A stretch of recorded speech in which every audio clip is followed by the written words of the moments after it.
The 2019 road to the ACHA Men's Division II National Championship ends today here in Frisco, Texas. We welcome you to ACHA Network's presentation of the ACHA National Championships, the Division II final between Florida Gulf Coast University, the #1 seed out of the Southeast region, and the Northeastern University Huskies, the #3 seed out of the Northeast region.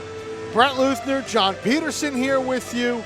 We'll have Andrew Shapiro and Rasty McGibbon coming along a little bit later during the broadcast. But quickly, as we're 14 minutes, we got 10 minutes in this pregame. A quick look, Florida Gulf Coast first, ran through their table, 4-0 coming in, 3-0 through the group, and then a hard-fought semifinal win over Cincinnati. Yeah, they did. They faced some pretty good competition. They faced Marion on Friday night, beat them 3-1. Beat Utah State Saturday 9-1. Beat UNH on Sunday 7-2, which people thought was going to be a closer game. And then last night, beat Cincinnati 3-2. It was basically team speed by both teams. In the end, unfortunately for Cincinnati, they couldn't get the tire as the game ended 3-2. Florida Gulf Coast got goals from Amira and Aquapain and Leon, and they just held off a final flurry by Cincinnati, who was basically known as the comeback cats in this tournament, coming back on a couple of occasions. But all in all, Florida Gulf Coast basically showed everybody that they're still the defending national champions, and they're looking to defend this year. So with that as backdrop, we cut it to Andrew Shapiro's interview with head coach Bob Brinkworth leading into tonight's game against Northeastern. All right, thanks, Brett. I'm here with Florida Gulf Coast head coach Bob Brinkworth. And first of all, Coach, congratulations on making it back. It seems like you guys are here every year. What's been the secret to your success? I think we've had a pretty good run the last 6 years, and it's been mainly the defense and goaltending that's been outstanding, and that's because it's goals against is the first tiebreaker. If there is a tie, it's kind of the emphasis, and that's held us in pretty good stead. 3-0 in pool play, 19 goals for and only 4 against, and then a commanding victory last night. A little bit hairy towards the end there, but how did the boys respond after that victory in preparation for today? Well, we played them twice through the season, one-goal game, and they were extremely competitive, and there was a lot of energy yesterday from the start of the game till the end, and the Cincinnati program has come a long ways with the direction of their coach and his wife. You guys are facing another unbeaten team today in Northeastern, 4-0 thus far on the tournament. What's the message going into the locker room, going into the championship Tuesday? Well, probably 90% of our team was here last year, so they know what it takes to win. And after 5 days, a few bruises and not as much energy as when they stepped on the ice the first time. But it'll be a very competitive game. I think low scoring. They're very difficult to score on Northeastern, and they don't take many penalties. So I think it'll be as entertaining a hockey game as the one yesterday it was with Cincinnati. You mentioned having 90% of the team. Does having that veteran leadership on the ice and on the bench as well help you guys out going into a tournament like this? Yes, I think so. I mean, it's you can't get complacent with it, and we felt we had a pretty good team starting out the year, and the commitment was there by the officers and the captains of the team, and a very hard-working group. And I know that they've been looking forward to this, hoping to get to this position, and looking forward to it all year. All right, well, thanks, Coach. Good luck today. Okay, thank you. Brett, JP, back up to you. So thoughts there from Coach Bob Brinkworth coming into this one. Thank you very much, both Andrew and Bob. And quickly, Florida Gulf Coast defending national champions 2 of the last 3 years. Yeah, they are. This is a team that's always here, and they're always good, and they show it when they get out there on the ice. Style they play, they're up and down the ice as fast as anybody, and they can really shut you down, too, once on the defensive zone, like we seen last night. With the last, I want to say, 5 or 6 minutes, it was 3-2. Cincinnati was pressuring, but Florida Gulf Coast didn't let them in the zone for a long period of time. So this team's looking to get another championship, to repeat, and I'll tell you what, they got a good chance to do it. Now, on the other side, Northeastern comes into this, also 4-0 through group play in the semifinals. They've played a very tight defensive game, good checking, good solid foundations all the way around. And for Northeastern coming in 4-0, they're feeling confident as well. They are feeling real confident. You know, they played Penn State on Friday, beat them 5-2. They beat Aquinas on Saturday 6-1. Beat Northeastern. Beat Montana State on Sunday 9-5. That was a game Northeastern already had the wrap-up done with the pool play, and they rested some guys, and they came out and they played a pretty solid Montana State team that was new to the tournament this year. The one stat that you want to check out for Northeastern, their power play is right now 33.9%. They were high as 40% on the power play. They got a really good power play, and they know how to use it. So now we'll get some thoughts from Coach Fred Karpadito. He caught up with Andrew Shapiro as well before this game. All right, I'm here with Northeastern head coach Fred Karpadito. And, Coach, first of all, congratulations on making it this far. Thank you, sir. I appreciate it. It's been a long, hard road here, but 4 wins, some of them a little bit tougher than others. How have the boys been feeling as you go through this national tournament? I think they feel very good. They're very confident. We're a very tight-knit bunch. I know everybody pulling for each other, and I really think that, especially like yesterday's game, is very consistent with a lot of other games we've played to get here. And I think it makes us a better team, so we're ready for a big task ahead. A tough task ahead of you today as you face this Florida Gulf team, also 4-0 in the tournament, 19 goals for and 4 goals against through pool play, a 3-2 victory last night. What's the message going into the locker room against this team today? We're not changing anything. We've been pretty fortunate to stick to a game plan that works for us, and we understand that we're the underdogs because they're the defending national champions, but I think we're up for the task.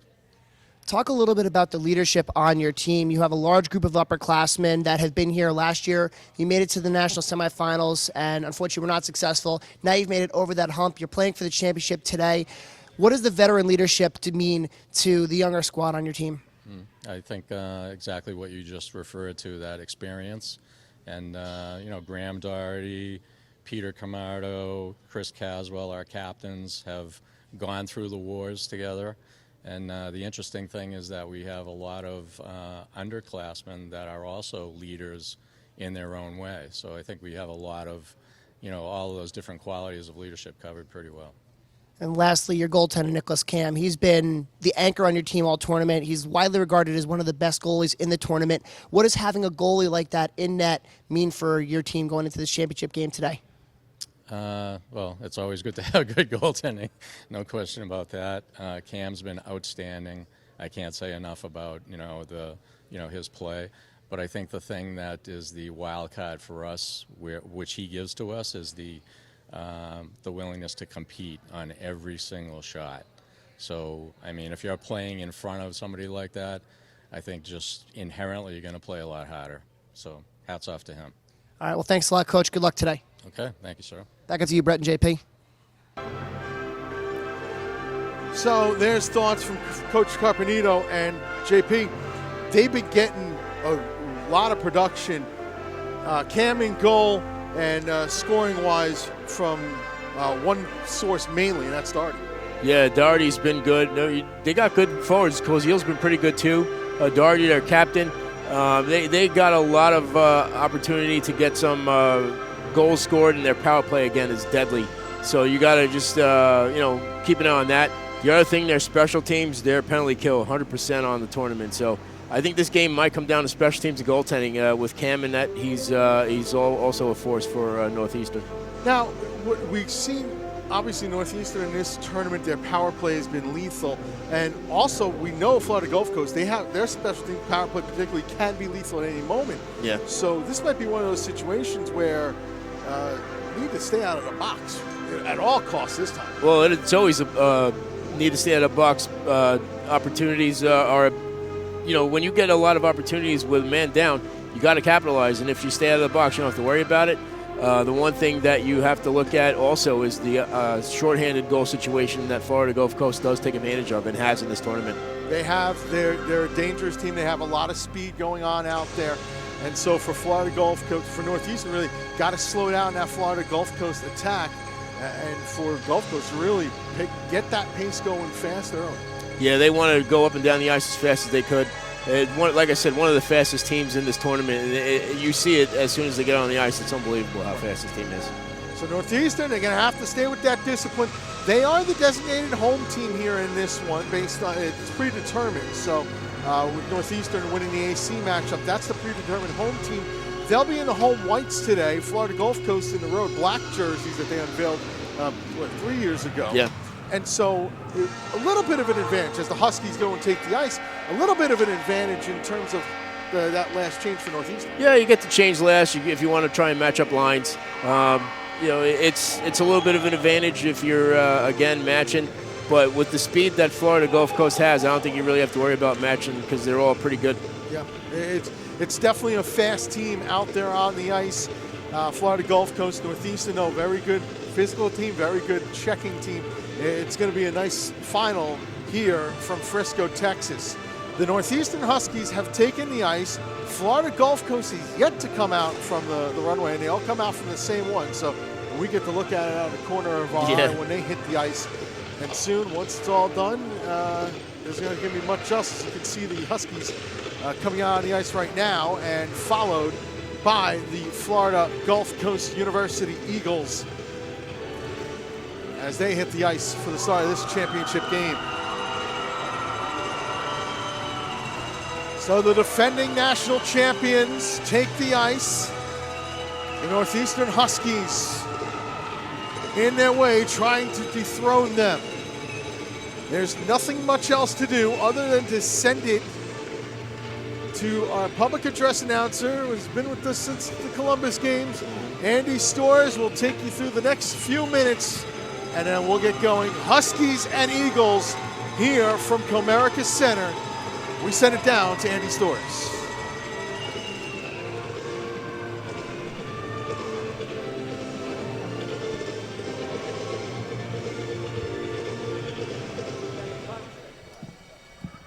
Good afternoon, parents and hockey fans and fans watching the live webcast on the ACHA YouTube network. Welcome to the Comerica Center in Frisco, Texas for the 2019 American Collegiate Hockey Association Men's Division II National Championship Tournament, hosted by the Frisco Convention and Visitors Bureau, the Dallas Stars, and the Children's Health Stars Center Ice Rinks. This is ACHA Public Address Announcer Andy Storrs. 4 days ago, 16 teams began their quest to achieve a national championship. And today, after many hard-fought battles, we're down to the final 2 teams remaining in that quest to win the ultimate prize in men's ACHA Division II hockey, the awarding of the National Championship Trophy to today's victor. Our final 2 teams standing for this afternoon's championship game. On the visiting bench, the number 1 seed from the Southwest Regional, the winner of Pool A, the Florida Gulf Coast Eagles. And on the home team bench, the number 3 seed from the Northeast Regional, the winner of Pool C, the Northeastern Huskies. Let's meet the starting lineups for both teams. First, for the visiting bench, the Florida Gulf Coast Eagles. In goal, a junior from Flanders, New Jersey, number 1, Jordan Bustard. On defense, a sophomore from Tampa, Florida, number 18, Sean O'Meara. On defense, a sophomore from Fairfax, Virginia, number 20, Michael Haskins. At center, a junior from Apopka, Florida, number 21, Brandon Beard. On left wing, a senior from Tampa, Florida, number 9, David Wong. And on right wing, a junior from Estero, Florida, number 12, Dylan Cantwell. The head coach of the Eagles is Bob Brinkworth. His assistants are Bob Wasno, Josh Kerner, and Eric Mabey. The general manager is Richard Snizek. Assistant GM is Kate Wyatt, and the trainer is John Young. And now let's meet the starting lineups for the home team bench. The Northeastern Huskies. In goal, a senior from Tolland, Connecticut, number 40, Nicholas Cam. On defense, a senior from Bernardsville, New Jersey, number 4, Max Cuomo. On defense, a junior from South Burlington, Vermont, number 15, Peter Camardo. At center, a freshman from Berlin, Massachusetts, number 25, Noah Traylor. On left wing, a senior from Beverly, Massachusetts, number 21, Graham Doherty. And on right wing, a med student from Bow, New Hampshire, number 2, Nathan Cunningham. The head coach of the Huskies is Fred Karpadito. His assistants are Connor Twaddle, Mike Harris, and Tyler Dunn. Ladies and gentlemen, would you all please rise and kindly remove all caps and join me, soloist Andy Storrs and organist Gary Lichthardt, in the singing and playing of the Star-Spangled Banner.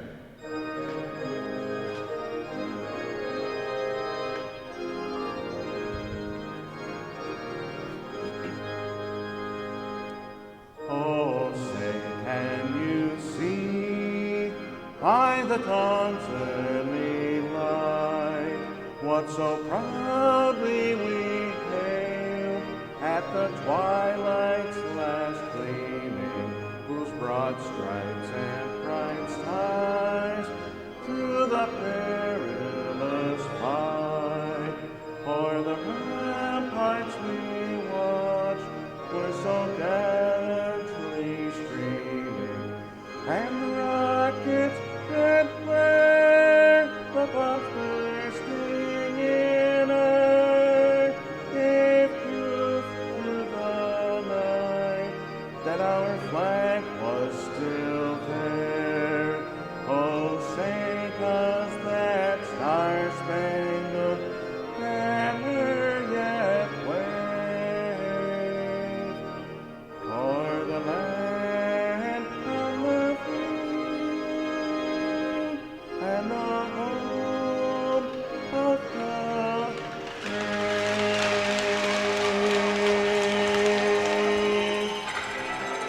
Well, it's time to get going. The ACHA Men's Division II National Championship.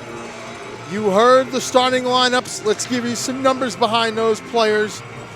On the Northeastern side in goal, it's Nicholas Cam in this tournament. Cam 3-0, a 1.33 goals against, a 966 save percentage. Overall on the season, he's also had a good season, JP. Nick Cam. He comes into this game in the regular season 14-8-5, a 2.14 goals against, and a 920 save percentage. Jordan Bustard on the other side comes in 3-0 in this tournament. The goals against of a 1.13, a save percentage of 932. The regular season, he went 6-1 in 9 games, a 1.66 goals against, and a 937 save percentage. Puck about to drop. Michael Creighton and Ravi Chabra, the referees, Michael Robinson, Jared Renfro, the linesman, and we are underway. Florida Gulf Coast going from right to left in the black jerseys, trimmed in blue and white. Northeastern dumping the puck into the Gulf Coast zone. They're in the white jerseys, trimmed in red and black, going from left to right. A pick up and a send into the zone. Quickly repelled and back out the other way on the chase, number 21 of Graham Doherty. And JP, this is going to be imperative for Northeastern to keep it slowed down, or at least offensive. Yeah, it is. If you remember the game last night between Florida Gulf and Cincinnati, Cincinnati did a really good job of staying with Florida Gulf man for man. They didn't let them get on any of those scary breakaways that Florida Gulf Coast is so used to. And they were able to keep the game close, and that's what Northeastern's going to have to do today. Puck dumped into the center ice area, and we got a whistle and a penalty right off the bat. Interference is going to be the call, and the Huskies will go to the power play first. A dangerous power play in this tournament. Looks like who's going to the box here? Number 13. Put that up. Okay, into the box, Mullally, early on. So off the face-off, puck put around the boards. and centered out in front, but that's broken up and it'll be skated out to center. A dangerous shorthanded team, Florida Gulf Coast. So 103 time of that penalty for Mullally's interference. And so here come the Huskies out, trying to get to center and do. The number 5 is Jackson Allard and dumps it into the zone. Music plays accidentally. Allard goes into the corner to get it. Knocked down to the ice. And then the puck slugged up and all the way down. Still got a minute 13 on this power play to the Huskies. And set up behind their own net. The skate out, a right wing pass. Allard's got it. Tried to slip a pass further, it was rejected. So the dump in from center ice, Doherty was the intended target. Around the net this goes and quickly sent up and all the way down once again. And thus far, Northeastern haven't been able to get anything mounted in the zone attack-wise. Yeah, it's been hard for them to get into the zone and keep possession. Puck moved around the boards, out of reach, and this is right now been the story of this power play. Florida Gulf Coast dumping it right into the zone. Picking this up, Allard once again. Cross ice pass, a little bit behind, but gathering it nicely and then stepping into the zone is Peter Camardo. Puck moved around in the slot, a centering pass intended. That time it was just broken up. Trying to figure out who the 25 is. Has not been listed on our rosters as this gets sent up on all the way down. Noah Trailer. Oh, thank you very much. There we go. There's been a couple of number changes that Northeastern goes through. Noah Trailer being one of them. Stumped into the zone. And quickly back out. Here come the Eagles. In the zone, onside Mullally. Trevor Mullally, a centering pass. It's broken up and into the corner. Mullally puts down low. Another centering pass. This intended for Jack Laviolette, number 4. That's broken up and out to center. The recoil on for the Eagles. Gathering this to number 5 of Matt Solera, and he dumps in. Deflected down, that by Cameron Judge, number 18. Around the boards trying to catch up with this is John Treppo, number 91, but he couldn't do so. Now the Eagles behind their own net. Work back out to the point, Solera. A cross-ice pass for a wrist shot that gets the glass. Rebound gathered behind the net and put up the boards by check that, the opposite number 18, Cameron Judge. Center ice, a little bit of a bump put on Joseph Potente, number 14, but he gets it into the Eagle zone. For a little over 4 minutes gone by in his first period. National championship game. No score, Florida Gulf Coast and Northeastern. Seems like both teams just trying to feel each other out here and see what they're going to do as far as a game plan. And it was kind of the same way last night with Northeastern and UMass in their semifinal. Goes all the way down for icing.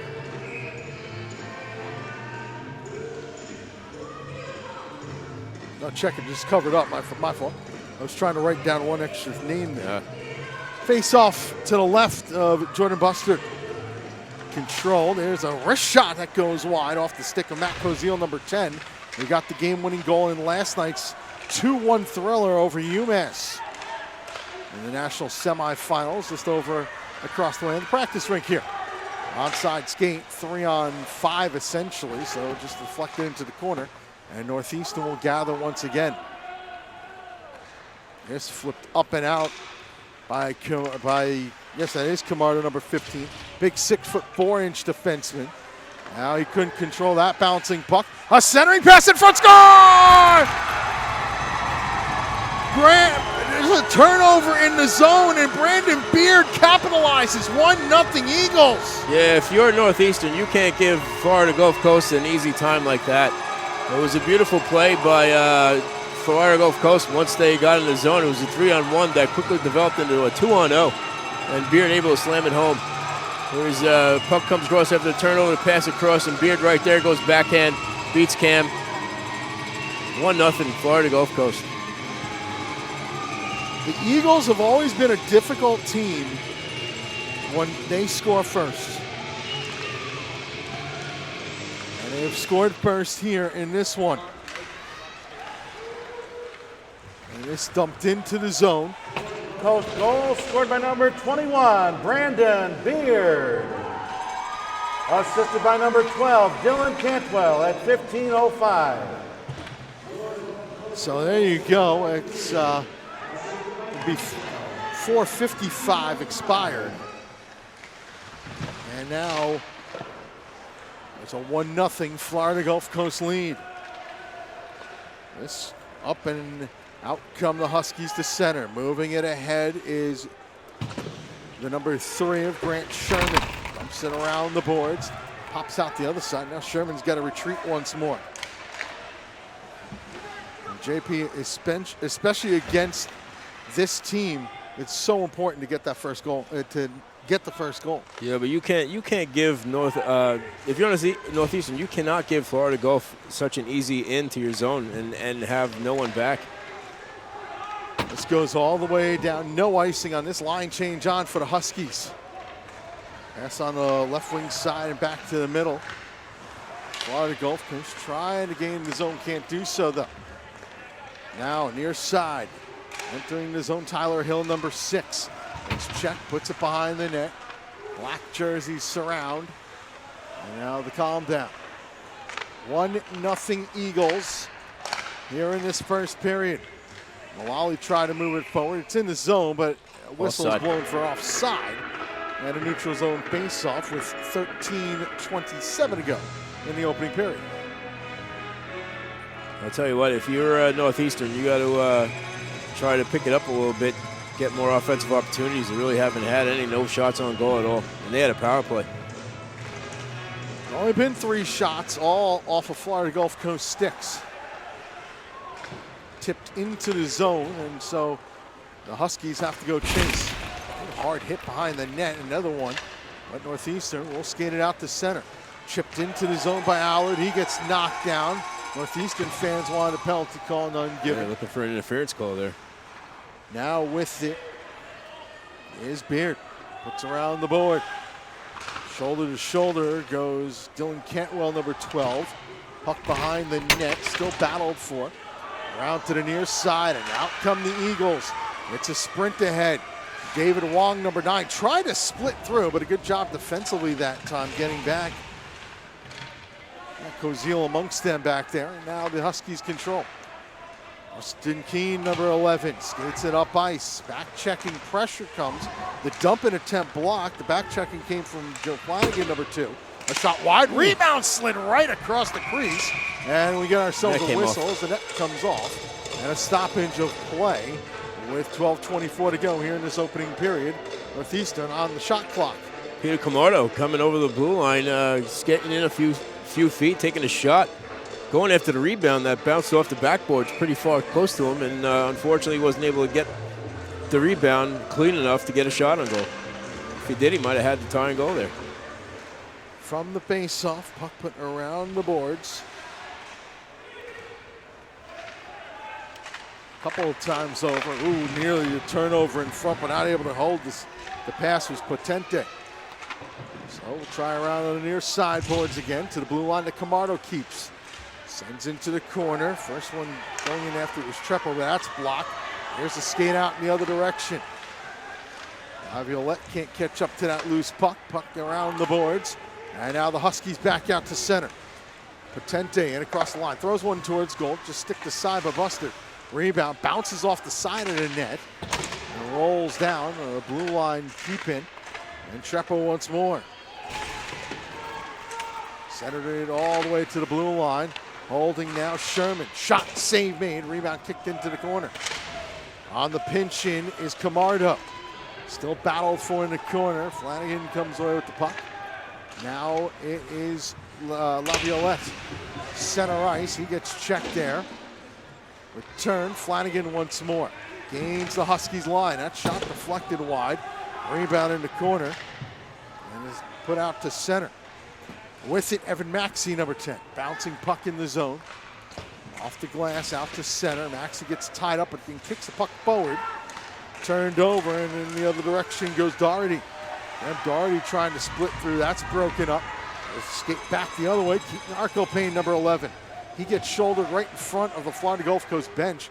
See a big pile of snow Some snow shavings built up right in front of the Florida Gulf Coast bench door closest to the runway where Andrew Shapiro is, and maybe at some point he will be able to hear us and tune in for a bit after the first he can hear us right now. So that's good. We got him aboard. Puck behind the net, still battled for a 2-on-2 scrap. Around to the blue line, a wrist shot from there by Michael Haskins, number 20, drifts wide. Rebound up and out to center, trying to move forward, and able to do it. Noah Trail, number 25. Now flip back up in the air and all the way down, and backhanded along and into the zone by Wong. Skated on further. In the corner, Brandon Baird, who's got the game's lone goal so far. Bouncing puck, controlled and trying to step his way through his Cantwell, but he couldn't do so. Back into the near side corner. Cantwell puts the check on. Behind the net, centering in front for Beard. It's broken up and a skate out in the other direction. Good poke check, however. Good defensive poke check that time by Sean O'Meara, number 18. The turnaround slap shot deflected wide. Near sideboard, sent back around. 1-0 Eagles with the lead, courtesy of Brandon Beard's goal. 4:55 into the contest. And this just flipped up and all the way down. Knocked down out of midair and then tipped back into the Florida Gulf Coast zone. We've had continuous play for a few minutes here, JP. Yeah, it's been constantly going up and down the ice, back and forth. And this is something that will benefit Florida Gulf Coast, I believe. Centering pass out in front. And he's broken up. Now another opportunity goes wide of the net, and just right now, Florida Gulf Coast doing what they did against Cincinnati, not letting anything to the front. Yep. Here's a 2-on-2 the other way. Passed well behind, intentionally so. Laviolette tried to slap it towards goal, couldn't do so. A pair of Huskies surrounded him. Still battle for pitchfork way in the air. Glove down and offside will be the call. We get a whistle. 8:31 to go, first period, 1-0 Florida Gulf Coast. This is the ACHA Men's Division II National Championship on the ACHA Network. The 2019 ACHA National Championships are brought to you by Aries Sportswear, official merchandise partner of the ACHA. Howie's Hockey Tape, the official tape provider of the ACHA. And the City of Frisco.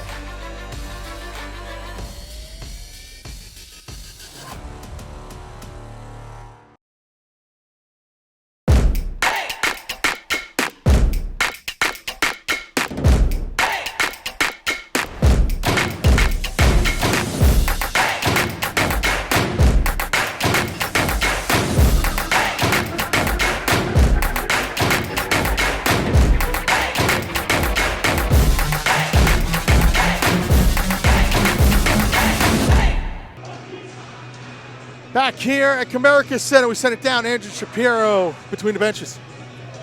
All right, well, thanks, guys.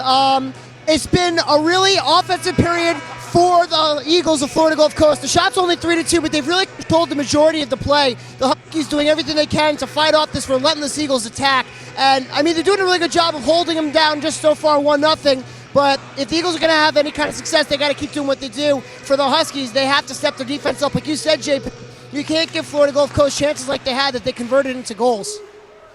That's a very good point, Shapiro. And we're seeing right now that the Eagles, as here come the Huskies, just shutting off avenues to the front, just like Bear is trying to slip through with Allard. Yeah, Jackson Allard, he's had a pretty good tournament. He's had a lot of assists. He's been involved in a lot of plays out there. Puck sent all the way across. And now a chance for the Eagles to break out to center, and they do. Backhand quickly intercepted. Allard back into the zone.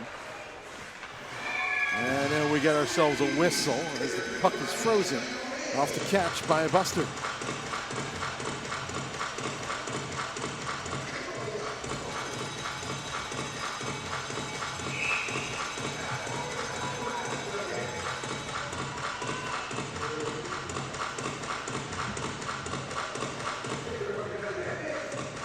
Face off to the right of Jordan Buster, controlled by the Huskies. A wrist shot bunted down and goes to the near sideboards. Puck put around, and now Northeastern trying to build something in front, just still can't step in front of the net and clear it out. Every time they get close, you see the sticks come out for Florida Gulf Coast. They tip a lot of pucks, and strangely enough, they seem to get a lot of bounces. I wonder what type of drill they do in practice, because they're pretty good at tipping pucks and getting bounces going their way.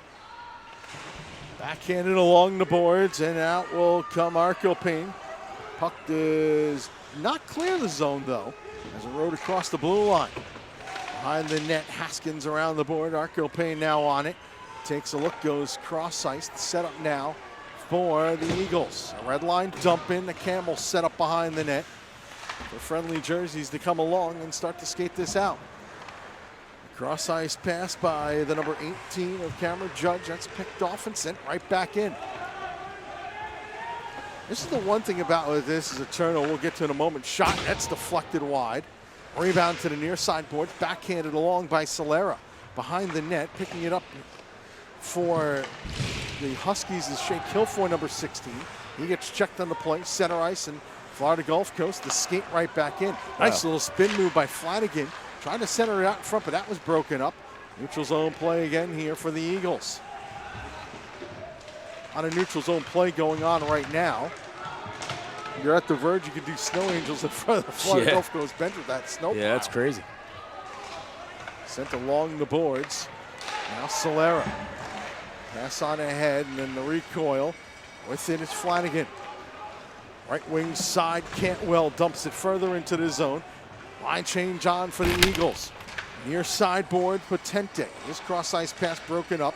The gather and the step right back in onside. Right wing skate in. And around the net, sharp angle shot, save made. Wow. Rebound swept away. Beard almost had his second. That was just kept out by the defenseman. It looks like that was number 12 for Chris Caswell, who was helping out behind the net, behind the goalie, actually. Line change on for the Huskies. 5.5 first period. In a 1-0 Florida Gulf Coast lead. Around the boards, and Northeastern will try to peel out to center. They do, and a dump in that tie by Allard. Set up behind by Bustard. Turns it over in front. Save made, Bustard. And the rebound kicked into the corner. What a save by Bustard. That puck was going top corner. He just got the glove up and smacked it out of the way. Long pass kept in. Keene, Kozil, the Keene save made. Rebound loose in the corner. Kozil's got it again. This line of Kozil, Keene, and the number 8, I believe, is McGrath. Is that sent wide? A lot of problems here right now. That slap pass down low.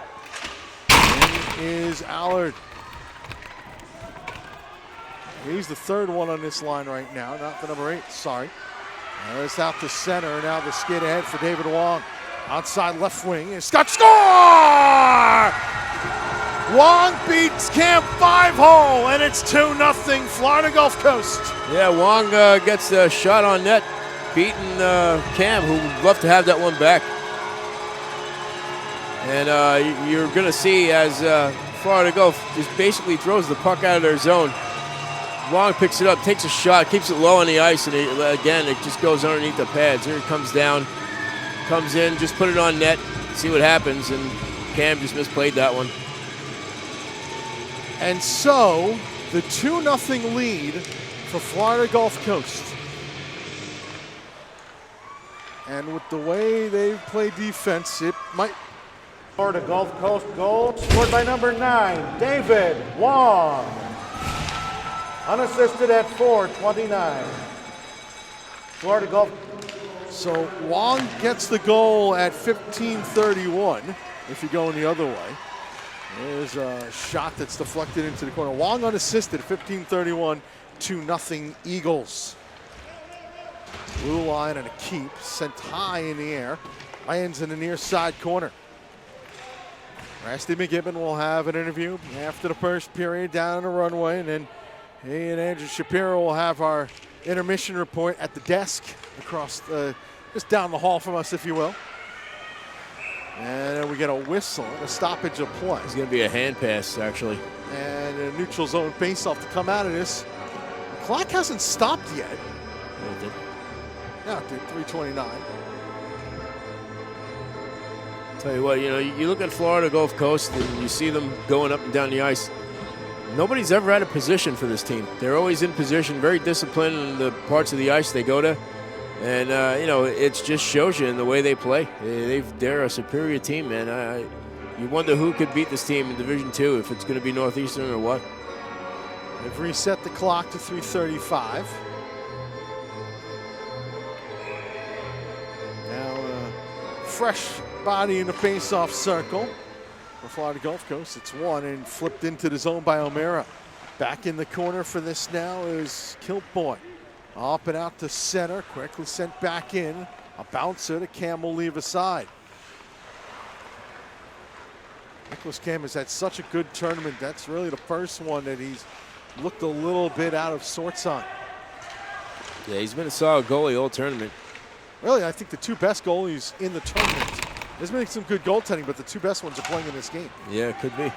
Onside, here comes the 2-on-2 the other way. Cutting to the net, Laviolette. The shot is up and over the bar. And sent in behind.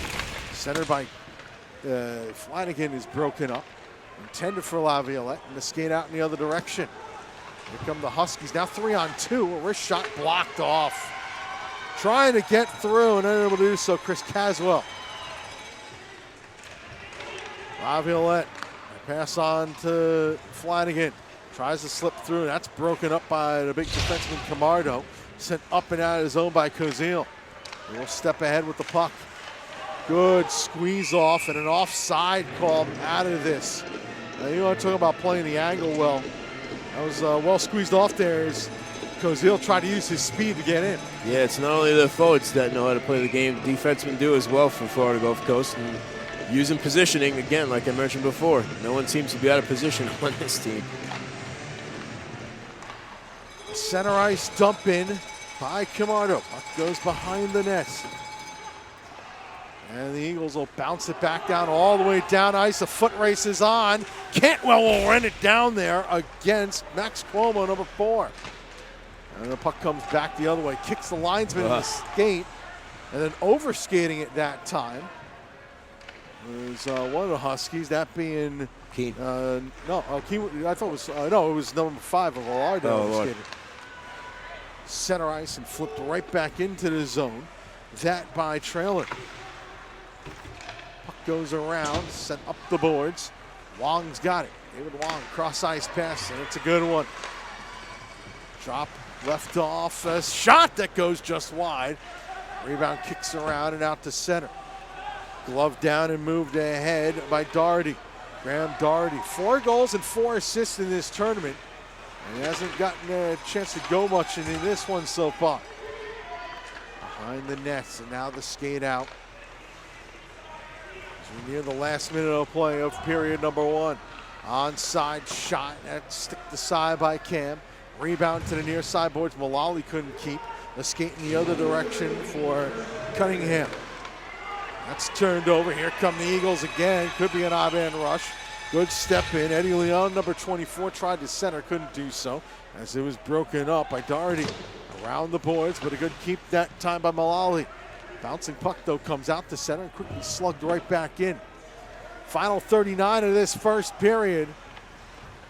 2-0 Florida Gulf Coast. Skate up to center ice. Wrist shot that goes wide. Rebound kicked into the corner. Now at the blue line, here come the Eagles with another odd man rush if they get moving. Turns into a 4-on-4 eventually, and a cross ice pass finds just open space. Neutral zone play. Trying to move ahead. Caswell, it's knocked off of his stick, and Arco Payne plays further back. And Florida Gulf Coast will lead it down in their end, take a 2-0 lead to the dressing rooms after 20 minutes of play.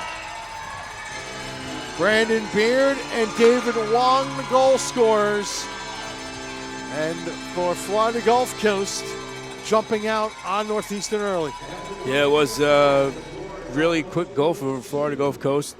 And you just have to wonder if Northeast is going to be able to come back here in this one the way the first period's gone. Haven't had a lot of shots by either team in this period. 7 shots apiece in the period. one power play. It went to Northeastern. They did not convert. Gulf Coast did not have any. So our score after one period of play is 2-0 in favor of Florida Gulf Coast as the Huskies file off the ice. Rusty McGibbon down at ice level. Go ahead, Rusty. Rusty McGibbon with the alternate. And you guys shot 7-7 after 20. What's your take on the first period? Came up pretty slow, to be honest with you. We're getting the puck deep, but we're not getting the bounces, and I think we can be a little more physical also. So.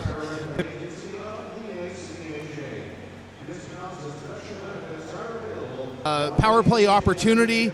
Talk to me what changes you'd like to make with the power play. You know, the refs are really letting you guys play. We have seen more physical games, I think, in the semifinals. How big do you think that special teams could be here in this national championship game?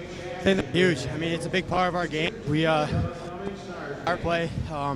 So I think, you know, after the first power play, I think we just got to settle a little more, and the breakout's got to be a lot cleaner than it was. And, you know, if we get the breakout and we settle down, I think we're good. Goaltending, and you know, I said yesterday, I think all four goaltenders that were there in the semis yesterday, anyone you could switch in or out to play in this national final game. How important do you think it's going to be to get traffic in front of the goaltender for Florida Gulf? As you guys, as you said, able to get the puck deep, but just getting traffic in front. Yeah, I mean, we got to take his eyes away from him. He's a big goalie. He goes down pretty quick, so we just got to make sure we get bodies in front so he can't see the first shot and hope for a rebound. Excellent display of pressure by you guys, really giving Florida Gulf some trouble there on the breakout for moments. Is that something that you will kind of intermittently put in through the second period to continue to clog up the neutral ice areas they break out? Yeah, definitely, because, you know, they have a good breakout as a whole, and, you know, we know that, so we got to take away their passing lanes out of the defensive zone, and, you know, hopefully it can continue. Chris, thanks very much for this. Good luck in the next 40. Thank you. Brett and JP, now back up to you guys. Thank you very much. We're going to take ourselves a pause here. When we come back, first intermission back at the desk. 2-0 Florida Gulf Coast after one. This is the ACHA Men's Division II National Championship game on the ACHA Network.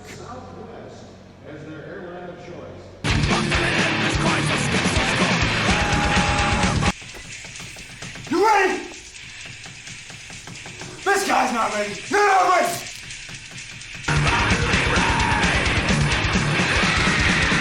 Let's go! Hockey heads are special, which is why we protect them with a helmet designed, built, and tested to endure real-world hockey impacts.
It started with land and a grand plan to build a university, protect biodiversity, shape engineers and pioneers, explore frontiers and spark careers, and serve local regions through the work of collegians to chase dreams, cheer teams, teach, share, improve, and prepare to bring minds awake and give back more than we take. To build a school of wonders where communities connect, inspiring those who inspire others. That's the FGCU effect.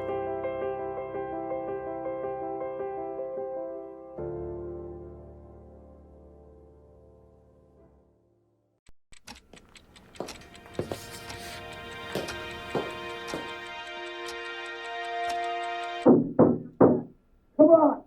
You know the answer. You studied for this. Come on. Timmy! Come on, Timmy. You got this, son. Pencil to paper. Focus. Come on, Timmy. Focus. Focus. Take the puck. There you go. Skate. Skate. Pass it. You call that a pass? What are you doing? You missed the puck. Come on. Skating was hard at first. Sometimes I fell, but I always got back up. Now when I'm skating, I feel like a rocket, or maybe a race car. Something really fast. It's my second favorite feeling. Scoring is my favorite. I think I like it even more than birthday cake.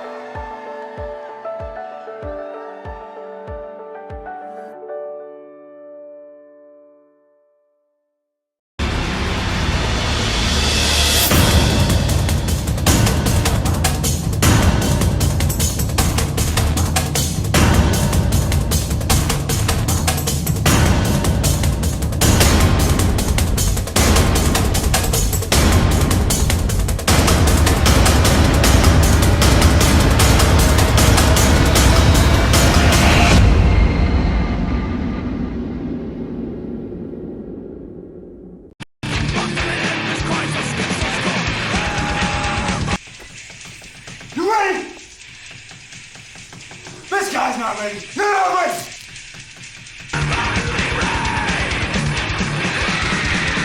Let's go! Hockey heads are special, which is why we protect them with a helmet designed, built, and tested to endure real-world hockey impacts. And welcome back to the Comerica Center here in beautiful Frisco, Texas. It's the 2019 ACHA Division II National Championship Tournament exclusively on the ACHA Broadcast Network. I'm Andrew Shapiro. This is Rusty McGibbon. 2-0 our score at the end of this national championship. First period, the Eagles of Florida Gulf Coast leading the Huskies of Northeastern. Scoring in the first period, Brandon Beard got his third of the tournament with an assist from Trevor Mullally, and then David Wong got his fifth of the tournament unassisted. And so we stand 2-0 in favor of Florida Gulf Coast. Shots 7 apiece, Rasty, which would indicate that it's really been a pretty even first period. I think it has been a pretty even first period in terms of shots. I think probably even if you tried to break down the time in the offensive zone, fairly even. I would say in terms of scoring chances, it really does seem to favor Florida Gulf Coast, and obviously on the scoreboard. I think that there for a period of time also, Northeastern trying to pressure Florida Gulf coming out of the zone. Florida Gulf seeming able to penetrate that, gain the red line, and dump the puck down. I think really for Florida Gulf, they're playing a fairly simple kind of game and just pure dump and chase hockey. And, it's been successful for them before, and so far in the first period it's been successful as well. Now the Eagles, they were here last year. They're the defending national champions, so obviously the preparation is there. They know what they have to do. But what do you think the secret is behind their success? Because they always seem to show up here at the national tournament and be in the championship game. Well, I think their success is multifaceted. I think, one, they have experience here. They have experience in coaching. They have experience in players. They have guys in the room. They have leadership. They have guys that are wearing the C and the A that have definitely been down this road before. And they know that when they get here, their game has got to go to that next level. And they've been there before, and so they know what that next level is. I also think that they're a very skilled team, and they would not have been here had it not been for their level of skill. So I think Florida Gulf, those two things, and then I think thirdly, they actually play quite a simple style of hockey in that they are just old-fashioned dump and chase hockey, and really sticks out in my mind the first period.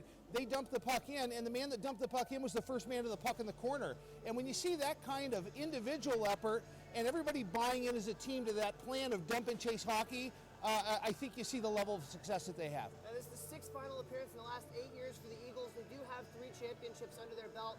Northeastern, on the other hand, they made it to the national semifinals last year and lost a heartbreaker to Lindenwood. Now they're here on the precipice of their first championship. What does Northeastern have to do in order to be able to compete with this Gulf Coast team? Well, I think the first thing that Northeastern has to do is not go down 3-0 to Florida Gulf. I said it yesterday about Cincinnati. I'll say it today about Northeastern. It's pretty imperative that I think the next goal comes from Northeastern. In terms of solving, I had the opportunity to talk to Caswell there at the break. I think they're doing a good job of getting pucks deep. I think that one thing I've really seen is a lack of utilization by the point men throughout the latter part of this tournament. So I think they need traffic in front of the goaltender. I think they're going to need shots in from the point. And I think they're going to need to make sure that those shots aren't seen by a very hot Jordan Bustard who, has proved he can stop what he can see. Yeah, there's no offense coming from this Huskies defensive squad. So really quick, both teams 3-0 in pool play. They both won their semifinal last night. Northeastern a little bit more of a hair-raising semifinal as they scored with less than a minute to go in the third period. And Florida Gulf Coast holding on for dear life against a relentless Cincinnati attack. Do you think that either one of those semifinals will help one team more than the other, Rasty? I think probably if it helps anyone, it has to help Northeastern. I mean, if you look at coming through pool play, they're really starting to be tested really hard at this national tournament. And you and I did the Florida Gulf Coast game last night, outscoring their opponents 19-4 through pool play. So I don't really think that they've gotten a challenge. I think for Northeastern, it has really bonded their guys. I think they're of the mindset that each one has a role and a part in this. I think for the second period, they just have to go out there and actually do what they've planned.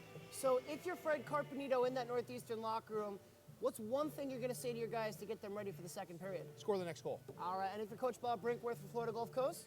I think stay out of the box. And I think Florida Gulf, this is one of the more disciplined teams I've seen from Florida Gulf, but I think stay out of the box because those extra man opportunities are going to be the ladder that allows Northeastern to climb back into this one. All right, 2-0 our score as we get ready for the second period of play here at the Comerica Center in Frisco, Texas. The Florida Gulf Coast Eagles leading the Northeastern Huskies. Again, that scored 2-0, shots 7 apiece. We're going to take a quick timeout. When we come back, Brett Luther and John Peterson have the call of the second period of this national championship game, 2019 Men's Division II National Championship here on the ACHA Broadcast Network.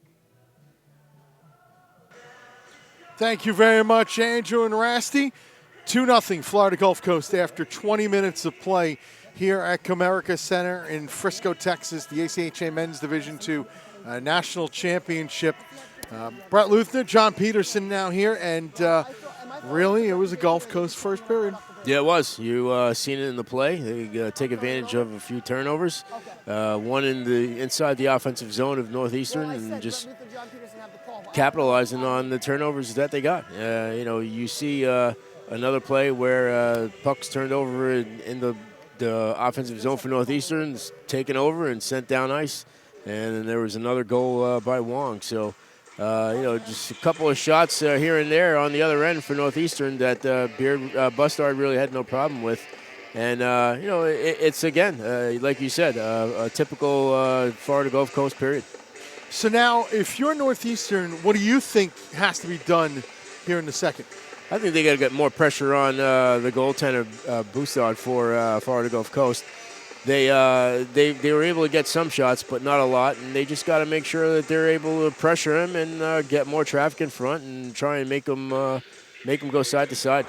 And then on the Florida Gulf Coast side, there's not much else when you're up 2-0, but is there something else? I think they're just playing the perfect game. They're not letting Northeastern get into their zone, and they're doing what they got to do once they're in there to get rid of the puck and get it out of their zone. So they're doing a good job. They're playing a good, solid game. So 2-0 Florida Gulf Coast leads after one, and shortly the Huskies will be coming back out on the ice. And, of course, later tonight we've got the Men's Division I championship game going on, a 5 and a 6 seed with Minot State and Iowa State going at it. And, we promised to be another really good matchup going on there. Yeah, they're always good matchups, especially up there in Division I. You got a 5 and a 6, as you mentioned, and that's not typical of getting into a championship. But in their format with the one and done, anything could happen in one game of hockey, and we've seen it before. And you're going to see a good one tonight with both teams going into that one. The Huskies take the ice for the start of the second period. And we'll see if they can right the ship, so to speak, against the defending national champions. Both sides had 7 shots on goal in that first period of play. As here come the Eagles back out on the ice. And so, period number 2, getting set to begin. It's not often that I get a chance to say this because various different things. But my son's watching back home. That's good. So hello, Trevor. Hello, Trevor. Hope you're enjoying it. Florida Gulf Coast back out on the ice to start this second period. No carryover power play time for either side as we get into this second period.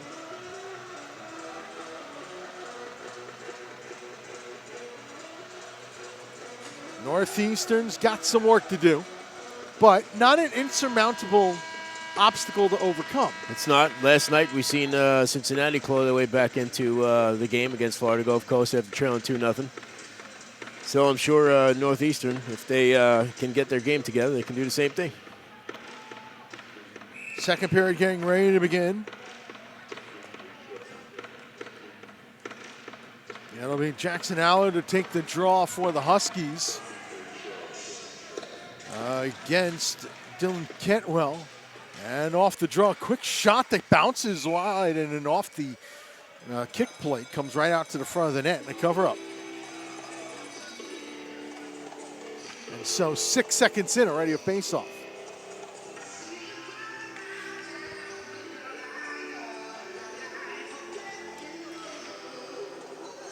Off the tie-up, puck goes behind the net now around the boards. Right now, centering pass in front. Allard's shot goes wide. Rebound to the corner. Getting crunched up there is Beard. Puck goes around. Haskins swings it around the boards. It bounces out the center. It's going to roll all the way down. And it'll go for icing. As it looked like everybody was trying to figure out where that puck was going to go. And it ends up being an icing against the Eagles. Yeah, that puck looked like it was going to fall a little bit short or go toward the goalie more. Just made it past the goal line. Face off to the right of goaltender Jordan Bustard, who's turned aside 7 shots in the first period. This flipped up over everybody's head and out towards the Husky zone. Around a check, Kilfoy sends it up the boards out to center ice. Chopped out a couple of times and then swung into the Eagle zone. Quickly off the wall, back to center, trying to gather Cantwell. Not able to do so. Now is able to get it out to center where David Wong sends further.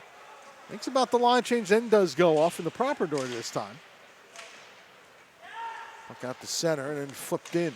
Waffle boarded to the side by Buston. Rebound in front. It's deflected into the near side corner. Trying to gather Mullally. Up the boards. Not out of the zone though. So Florida Gulf Coast hemmed in a little bit here in this second period. And finally, puck does come out to center ice.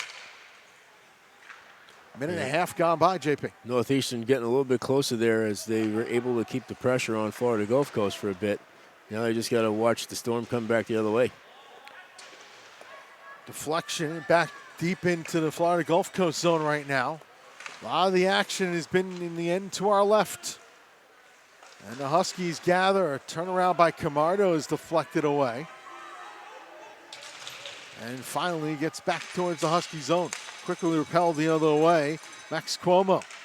The intercept. Neutral zone play. A couple players chopped before Camardo gets it. It gets knocked down. A big hit. Big hit indeed. Put on Keaton Arkelpay, number 11, with the body. Now an onside skate. Man goes down, heading towards the front, and everybody slams on the brakes before they land in the net. Out to center. Off the boards by Solera. Picked up by Cuomo. Pass chipped into the zone, getting knocked down is Mitchell Donovan, number 19. A shot that Bustard held on to. Donovan's, he's feeling that one. Yep. Looked like he took something in the Here's knee. that hit again. Yep. That was a big hit. Face off to Jordan Bustard's left. 2-0 Eagles. Flanagan, oh, shot hits outside a post there. Rebound, caromed along the far side boards, and a whistle. Penalty call coming. Yeah. Tripping will be the call. I think Northeastern is going to be shorthanded here. It so appears. Looks like a penalty to number 12, Chris Caswell. Caswell. So the tripping call at 2:43 puts Florida Gulf Coast to the power play. Overall, in the regular season, Florida Gulf Coast clicked at 23.5% on the power play. The Northeastern penalty kill was at 88.6%. Puck was cleared to the blue line, bounced a little bit, and got kicked up into the Florida Gulf Coast bench by a defenseman.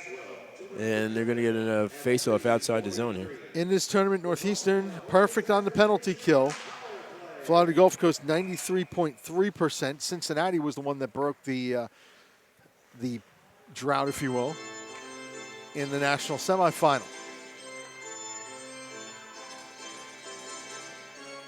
In the regular season, Florida Gulf Coast on the power play,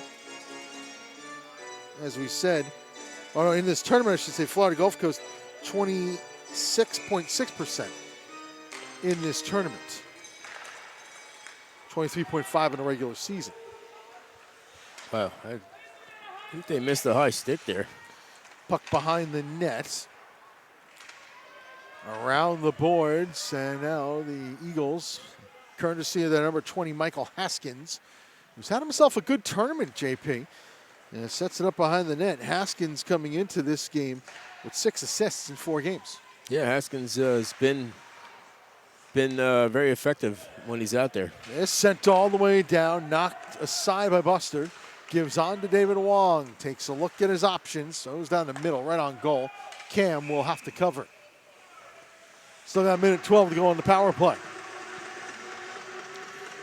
So Northeastern has a player, number 12. His last name is Caswell, Chris Caswell. And Florida Gulf Coast has a player, number 12. His last name is Dylan Cantwell. Cantwell and Caswell. Can't get those two mixed up. Although, now that you said that, famous last words. Guess what's going to happen? Exactly. JP just put the mush on it. All the way down into the Eagle zone. Back foot Solera. Tries to put around the board. A little bit so. Not the skate out. 2-0 Florida Gulf Coast. 16:08 to go, second period. Pass is broken up. So the Eagles will try again. Blue line, Haskins. Wrist shot through a screen wide. Rebound near sideboards, Mullally. Back to Solera. Mullally once more. Try to put down in the corner. It was rejected. And sent up and all the way down. That by Graham Doherty. You know, Brett, we're on this big rink today here for the first time in this tournament for a championship game. You would wonder if both teams would be intimidated by the large building. Well, guess what? It's not going to happen because both teams play in buildings that are similar to this. As Florida Gulf Coast plays in Germain Arena, which houses a minor league professional team, and Northeastern. A shot save made by Cam, and he holds on. And as we all know, Northeastern plays in the historic Matthews Arena up in Boston, and a place we visited and actually have done games at. So, you know, both teams are used to playing in big arenas like this.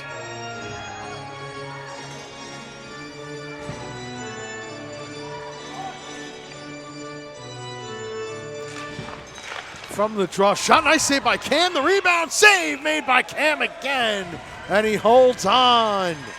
There's where you see Cam getting into the game there. He's keeping this lead for 2 for the Eagles, and that's showing you the type of goaltender that he's been the whole tournament.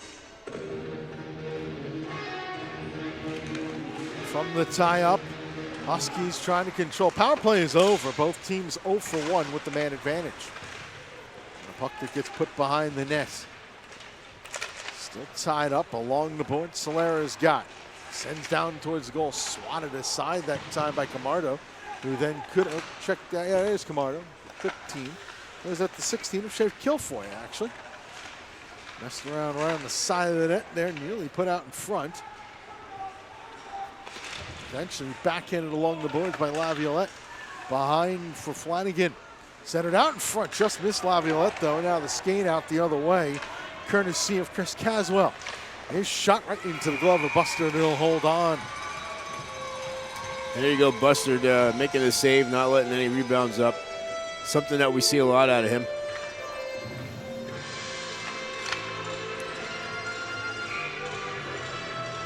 Face off to the left of Jordan Bustard.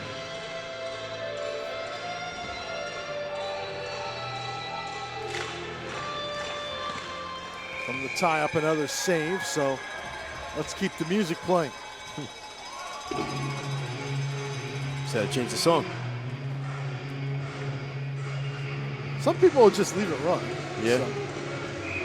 Florida Gulf Coast takes the opportunity to change lines.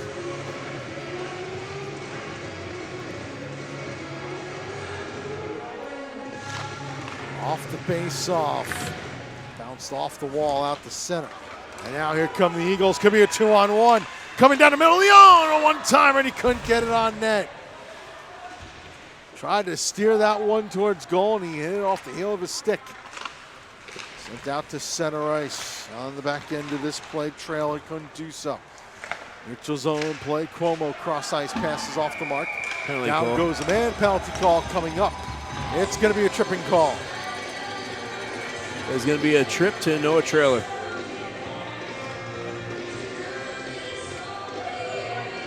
Power play number 2.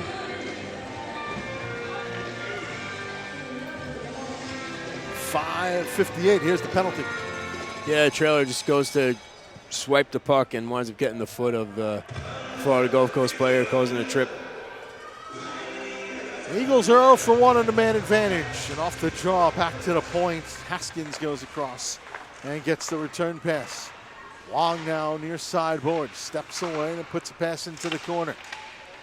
Cross ice by Cantwell and put into the corner once more. A lot of movement around by this Florida Gulf Coast power play. Puck still worked in the corner. That go one-timer and a save made by Cam. Wong at the blue line, right across the ACHA logo. Haskins puts down low. Return to Haskins, takes a look, goes towards goal. Cam just gloves it and gets the whistle. Yeah, Florida Gulf Coast likes to spread out the ice on their power play. They're not afraid to go across ice with the passes, get shots from deep out by the blue line, try to deflect shots in on net, and they're just working around until they're ready for a shot.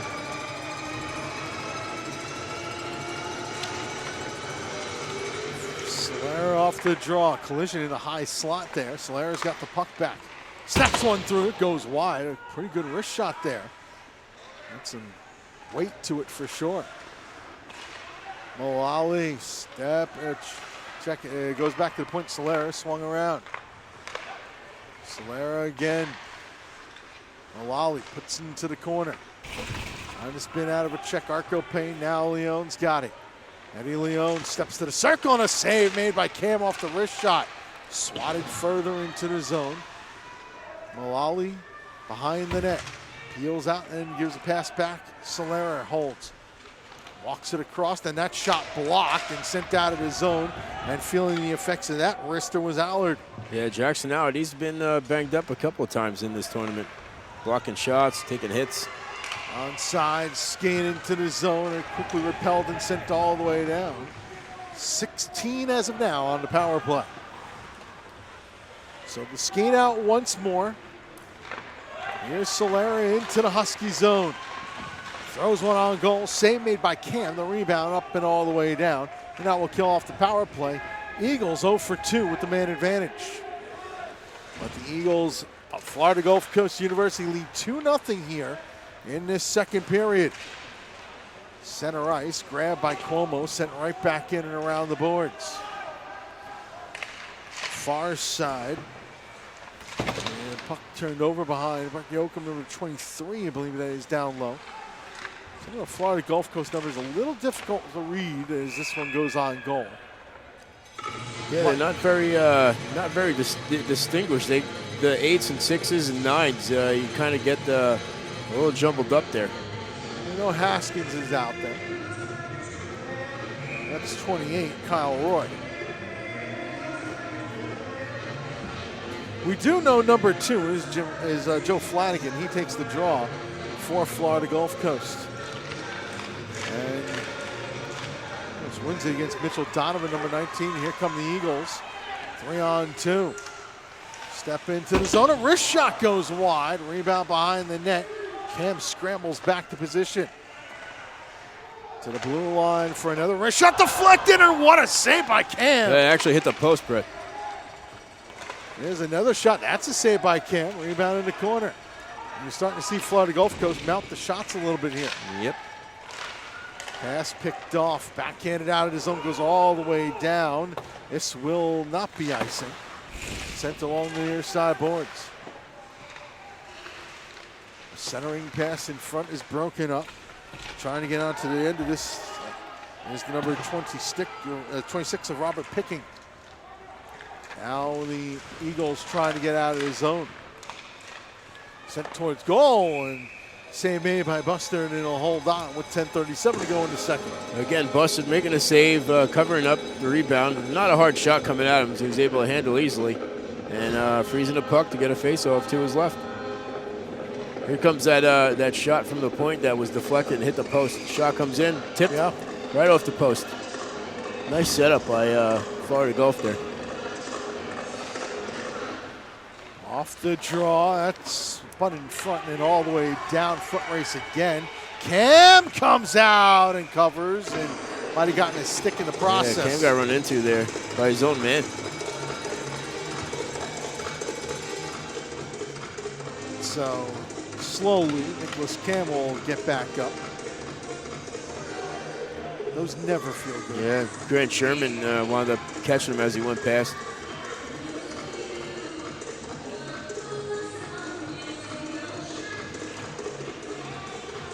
From the face-off, puck moved around the boards and up and out to center ice. And, center in front is what I meant to say. Shot that goes wide, the rebound up and out to center. And now the Huskies into the zone. Trying to slip around, but not able to do so, Rustin Keene.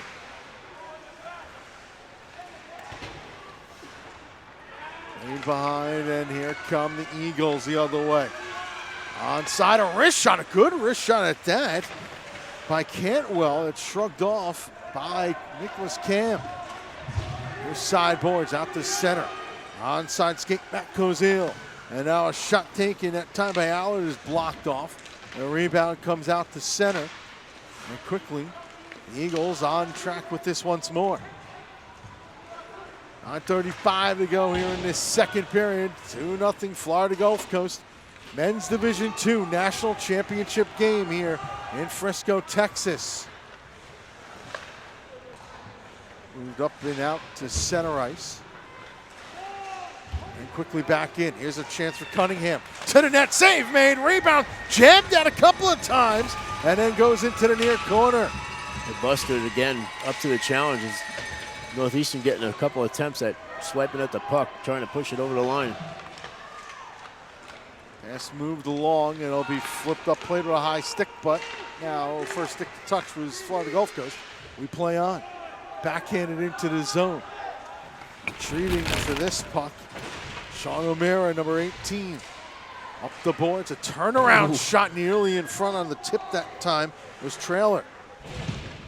Now in the corner, it's Doherty. Tried to put out in front, couldn't do so. Bouncing and rolling puck eventually finds its way to the corner on a deflection. Turnaround shot, Doherty, and a save made. Rebound shot, blocked out in front. Everybody in a black jersey selling out to prevent the puck from going down net.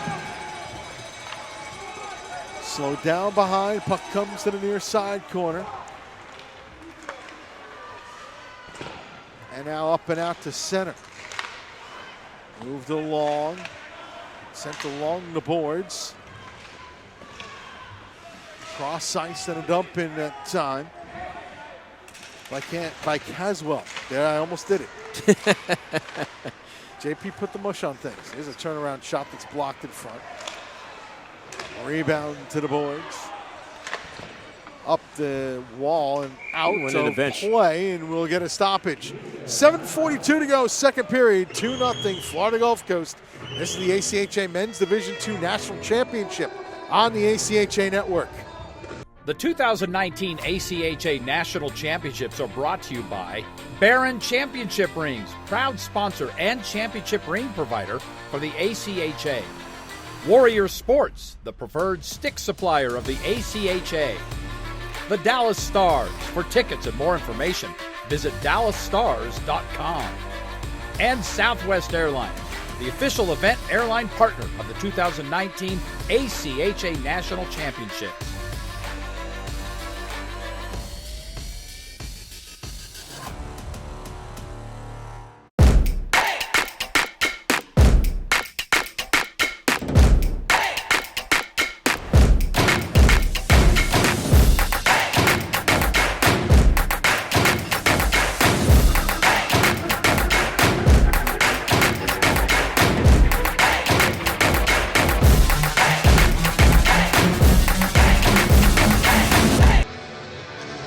Send at ice level, Andrew Shapiro. All right, well, thanks, Brett and JP. It's been a really good period thus far for the Huskies. They've done a good job of getting their offensive zone attack going. And you mentioned at the start of the second period, most of the play was in the Florida Gulf Coast end. They've had a lot of shot on goal opportunities and a lot of Florida Gulf players, like you said, Brett, selling out to block shots. So a good response here by Northeastern, and it's good to see them really get some offensive pressure going here. And it's interesting down at ice level. What have you been hearing between the benches, Chaps? Well, mostly the chatter I'm hearing is very positive. A little bit of frustration on the Northeastern side, as they do have some offensive zone pressure going here, but they haven't really been getting down on themselves. The Gulf Coast bench to my left, very upbeat, very energetic, everything very positive on both sides. This game not over by any stretch of the imagination, as both teams are really going out and giving us a great show here on the Championship Tuesday. So the move out to center and an onside skate. Thank you, Andrew. In the zone, trying to step around with this puck and not able to do so is Flanagan. Back out come the Huskies. Jackson Allard, left wing side. He gets checked on the play by his opposite number 5 of Matt Solera. Chopped along the wall. A couple of bodies go bump along the boards in the corner. Finally stepping away with this and trying to put out front. Keen couldn't do so. Loose puck along the boards. Another corner battle comes out of all of this. To the blue line.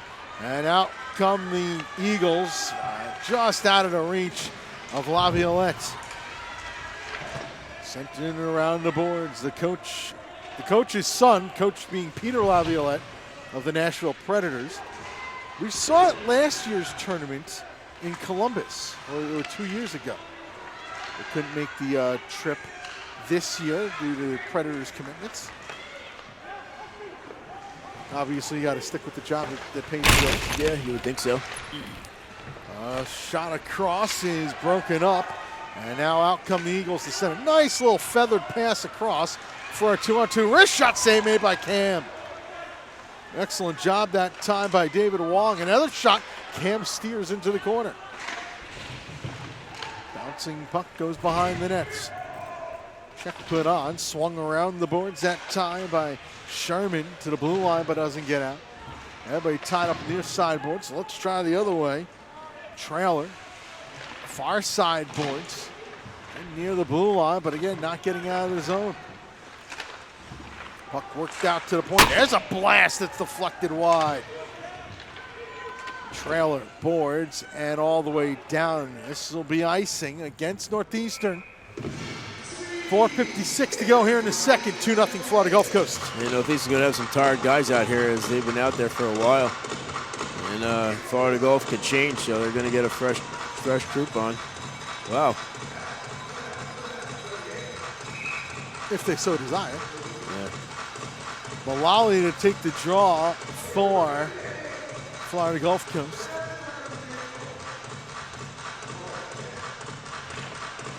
Wins the draw back. A bouncing puck just blockered into the corner. Around the boards by Sherman to the blue line again, and now the Huskies will get it out to center. Defenseman change up, down goes a Northeastern player to no call. Sent into the corner and around the boards. Solero on to Leon. There's cross-ice pass kicked forward. That's as far as it gets as Cuomo sends the away. Right to Leon's stick though. Eddie Leon shooting, and it gets the glass. Rebound in the corner. Leon checked in there by Trailer. Puck around the boards. And we'll get up and out to center. Shuffleboard pass further for a wrist shot right into the logo of Jordan Buster, and he holds on. Northeastern with the break-in, but the Darty shot is gobbled up. Yeah, like all the other shots that have come at Buster so far. He's able to save that one. We'll get a face-off to his left.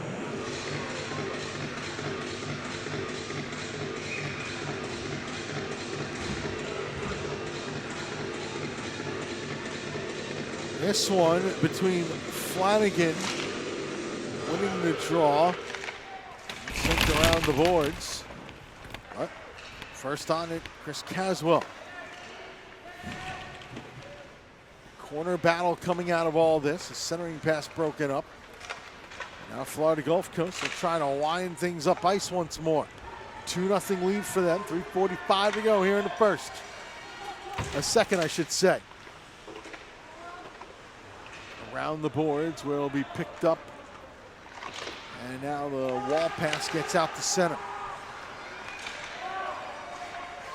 Florida Gulf Coast really snapping off. Nice pass in front here. A wrist shot goes wide though, Laviolette. Good pass that time by Flanagan. Laviolette goes to put the check in. Avoiding it that time was Camardo. Center ice and swung into the zone by Noah Trailer. Around the net. Laviolette couldn't control. And now the Eagles will step out. Jack Laviolette onside. Takes a look at his options. Going around the net. Hardly skating. Just gliding around the net. And finally, a point pass dumped in. Laviolette goes for the hit. Huskies come out 2-on-2 the other way. Cozile shooting, and a glove save made by Buster, and he holds. Another shot on goal, another save for Jordan Bustard. As he's, oh, there's Peter Laviolette. He's in the building. Crowd there. Here to see his son. Coach's son, there we go, get on the screen there. I wonder, you know, you're an NHL coach, and this would be an interesting question to ask the man if we ever got the chance to talk to him. I wonder if he has any type of, you know, feelings of don't show me, show my son, you know? You know, he doesn't want to take away the spotlight that's on his kid. No, but the offside's going to be the call. And a late whistle, but it's still going to draw the ire of the Huskies players, which the officials quickly said that even themselves it's a late whistle. You know, the good thing was the puck went out of play, actually. It didn't come anywhere near the goaltender, so nothing to get too upset about there. Neutral zone face-off. It's good to see Peter Laviolette in the building. See if his son can get a second straight national championship. So far, it's looking pretty good that he's going to. Cantwell shooting, score! That's going to help. Dylan Cantwell, 3-0 Eagles.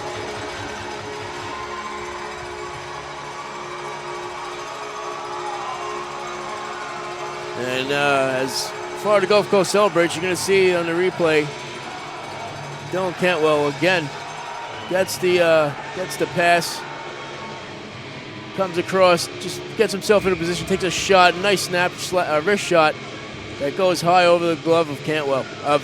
I'm sorry. That was a very, very hard wrist shot. 3-0. In favor of Florida Gulf Coast as this goes all the way down. No icing. Puck peeled around the boards. Goal scored by number 12, Dylan Cantwell. Assisted by number 21, Brandon Beard. And number 9, David Wong at 17:46. Onside, save made, rebound kicked into the corner.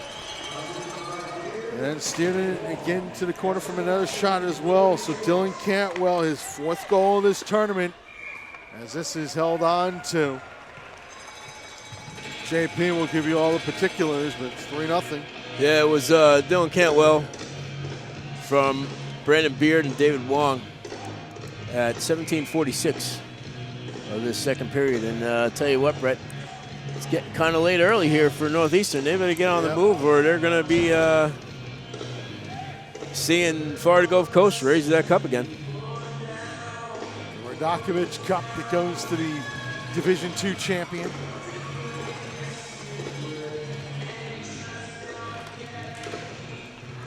Brandon Beard couldn't win the draw there. Puck goes around and Beard trying to get onto the puck again. Haskins couldn't control. Wong couldn't. Center ice, and here come the Huskies 2-on-1. The move and shot save made. Good inside pad. Rebound blocked in front. And now quickly here come the Eagles. Wong shooting. Missed high and wide. Center ice. Picking up, trying to move into the zone, not able to do so. Robert picking. Center ice chop into the zone. Eagles onside yet again. Getting bumped on the play was Cantwell. Going back to the blue line. That shot gloved and held on to by Cam. Man, Northeastern's not able to do anything offensively. They come down 2-on-1 and dove into a 3-on-2.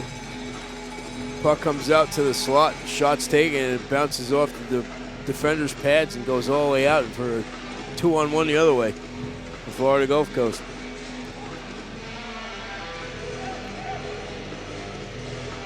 They're trying to figure out who's laying on the ice. Now we're good to go. Face off, as you can see to the right of Nicholas Cam. Solera has, throws through a screen, deflected just wide. Rebound, kicked around in the corner. Now moving forward and trying to spin out of a check is Eddie Leon. Leon trying to move it still to the point. Eventually just thrown towards goal by Keaton Arco-Payne. 20 seconds to go, second period. And now out to center, here come the Huskies. Pass is intercepted though. Eagles might get one more chance here. Now around the neutral zone. Now the Huskies might get one more bite at the apple. Zipped into the zone though. Final seconds of the period as a check is put on, and Florida Gulf Coast continues to cement that lead. 3-0 after 2 periods. 10 shots for Northeastern in the second. 16 for Florida Gulf Coast. And like I said, it's gotten late pretty early here for Northeastern because offensively they just can't get anything going with this defense of Florida Gulf Coast. 2 power plays in that period. Both went to the Eagles. They did not score on either one of them. And so as the Eagles come off the ice, they have themselves a 3-goal advantage as they go to the locker rooms after 40 minutes of play. Rasty McGibbon will soon get back out to ice level. Oh no, he's going to stay right on the bench. That's fine. No, he'll go on the ice. They'll go on the ice. That's fine.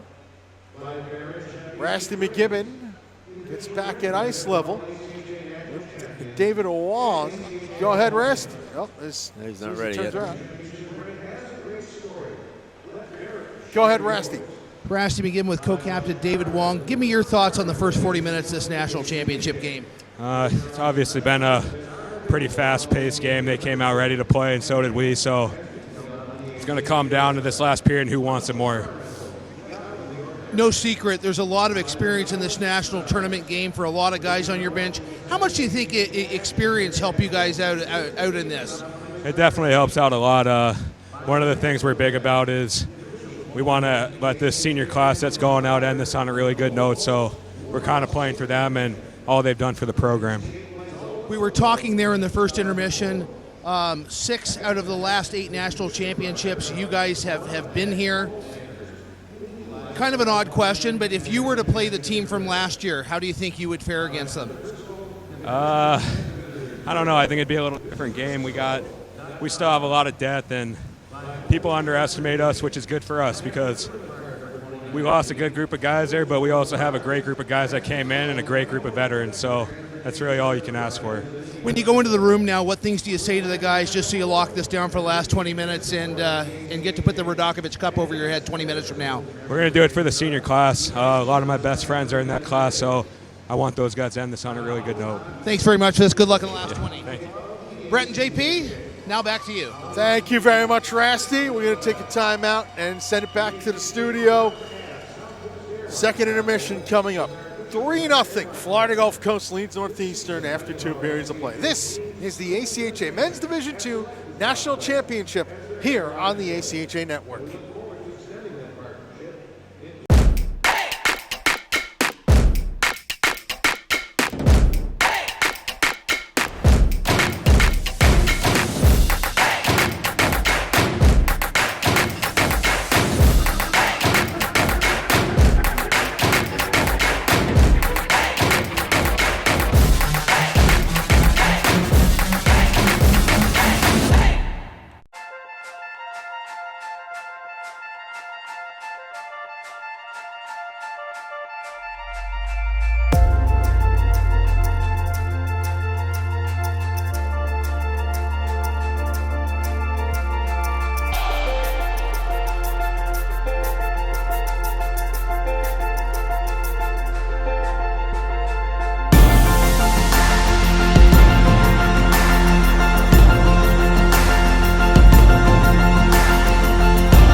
It started with land and a grand plan to build a university, protect biodiversity, shape engineers and pioneers, explore frontiers and spark careers, and serve local regions through the work of collegians to chase dreams, cheer teams, teach, share, improve, and prepare to bring minds awake and give back more than we take. To build a school of wonders where communities connect, inspiring those who inspire others. That's the FGCU effect.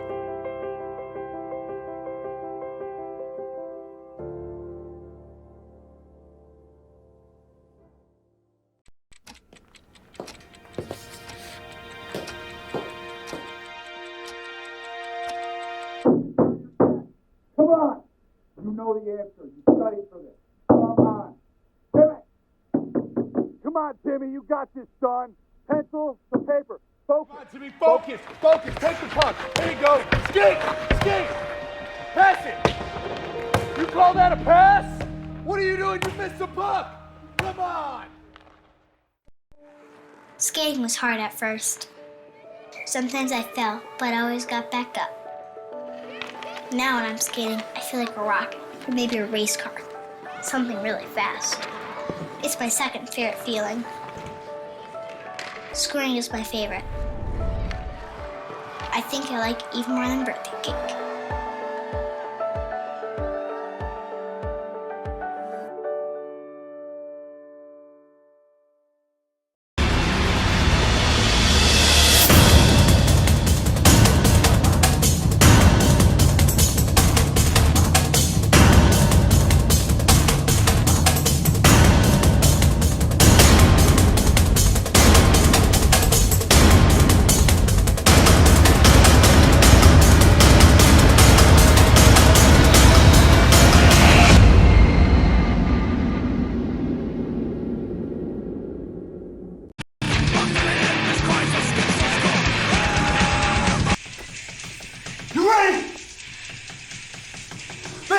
out, baby. Get out, baby.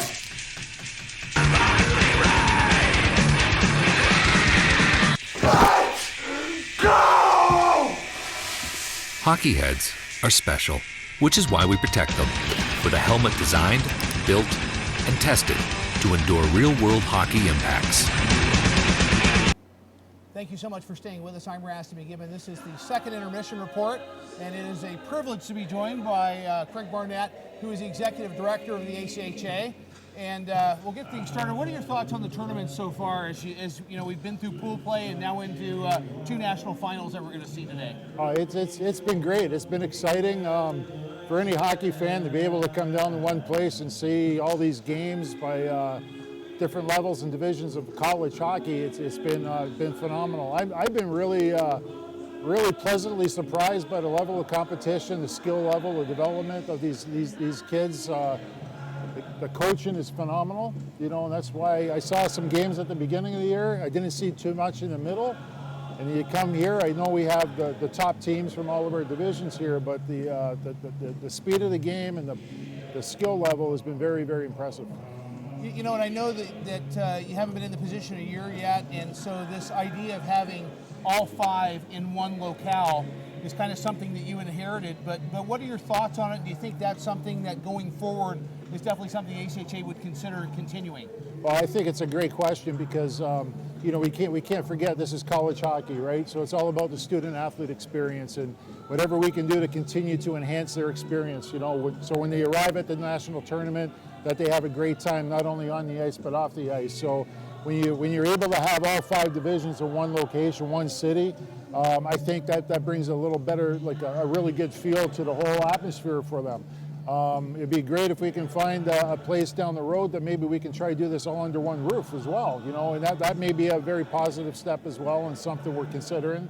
But can't say enough about the Dallas Stars and the city of Frisco either. Their support, and it's a long lot of planning going into this, as you know. Their support and help and assistance has been unbelievable. So certainly a lot of credit goes to the Dallas Stars and the city of Frisco, and of course our staff as well.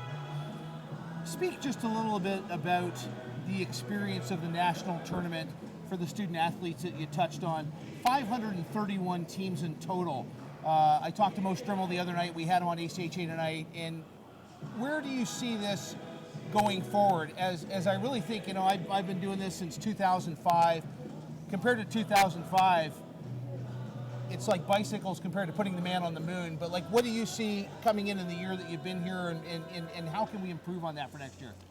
How can we improve it? We have a great staff to begin with, and we have passionate people that are in those positions. So how do you improve it? Is you at the end of this, we have postseason meetings or post-tournament meetings, and we say this went well, what can we do better? What can we do better for the student athletes and for the people here visiting and watching hockey?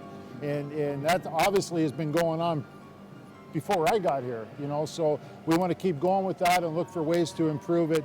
You got to remember, you know, what we tell the coaches in our coaches meetings is that, you know, a lot of people here that are coaches or fans or whatever, some people have had the opportunity to play for a championship, right? It'd be youth hockey, high school hockey, junior hockey, or college hockey. Not everybody, but some of them.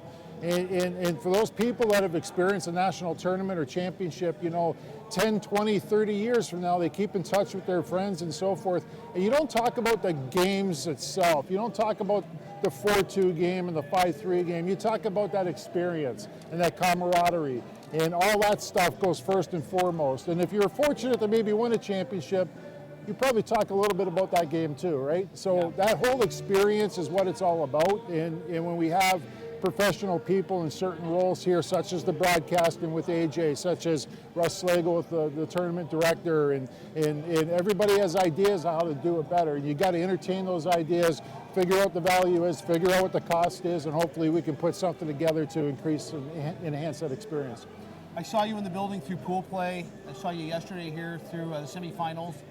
Just give me your take on the level and quality and even the tightness of the hockey games that we've seen over the last 5 days. I think it's pretty impressive, personally. I really do. I mean, yesterday was outstanding. You know, so many close games, some overtime games. These kids are on the ice battling and competing. And you know what's really cool? off the ice, you can see them getting together, and they're talking about they might have played against each other in juniors or something, or teammates, and so the competition is really intense on the ice. The skill level's intense. The sportsmanship has been outstanding as well, and that's important because that's what this is all about. Well, Craig, thank you so much for being here with us today. Thank you for your commitment to being able to bring these broadcasts and bring them free to the people at home. We've absolutely had a blast being here. Thank you. And so this time we send it back to Brett and JP.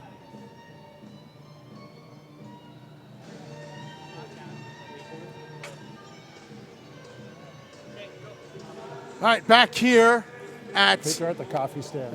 the start of the third period. Getting the Timmies there, 3-0 Eagles with the lead.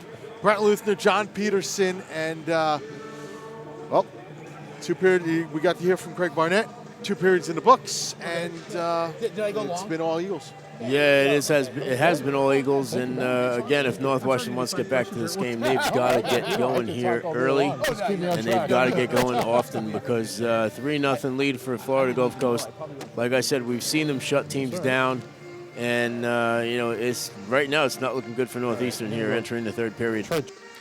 So we've seen Florida Gulf Coast just stifle Northeastern getting to the front of the net for the most part. So if you're Northeastern, what else can you try here in this third period? It's a good question because there's not much that Florida Gulf Coast has let Northeastern do. A lot of shots are tipped. A lot of shots are blocked, clogging up the middle of the lanes. Maybe they got to try and shoot from the sides a little bit more, get some rebounds in front of the net if Florida Gulf Coast and Jordan Bussard are going to be able to let rebounds go. But usually that doesn't happen by goalies as good as Bussard's been. Yeah, he's been playing very solid in this one through 2 periods of play as he doesn't lead the team back on the ice for the start of the third period. No. That honor belonged to the number 10 of Evan Maxey. Interesting. Is that privilege they're giving to the person because this might be his last game? I don't know. No, Evan Maxey's only a junior, so Someone jumped the gun a bit. I don't know if it was supposed to happen or not, but hey, Evan Maxey has led the team out, so maybe they're giving it to him for playing a good game or something. Who knows?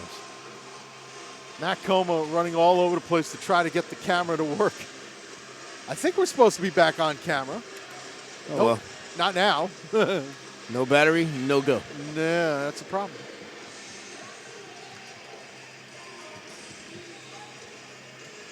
Third period about to start.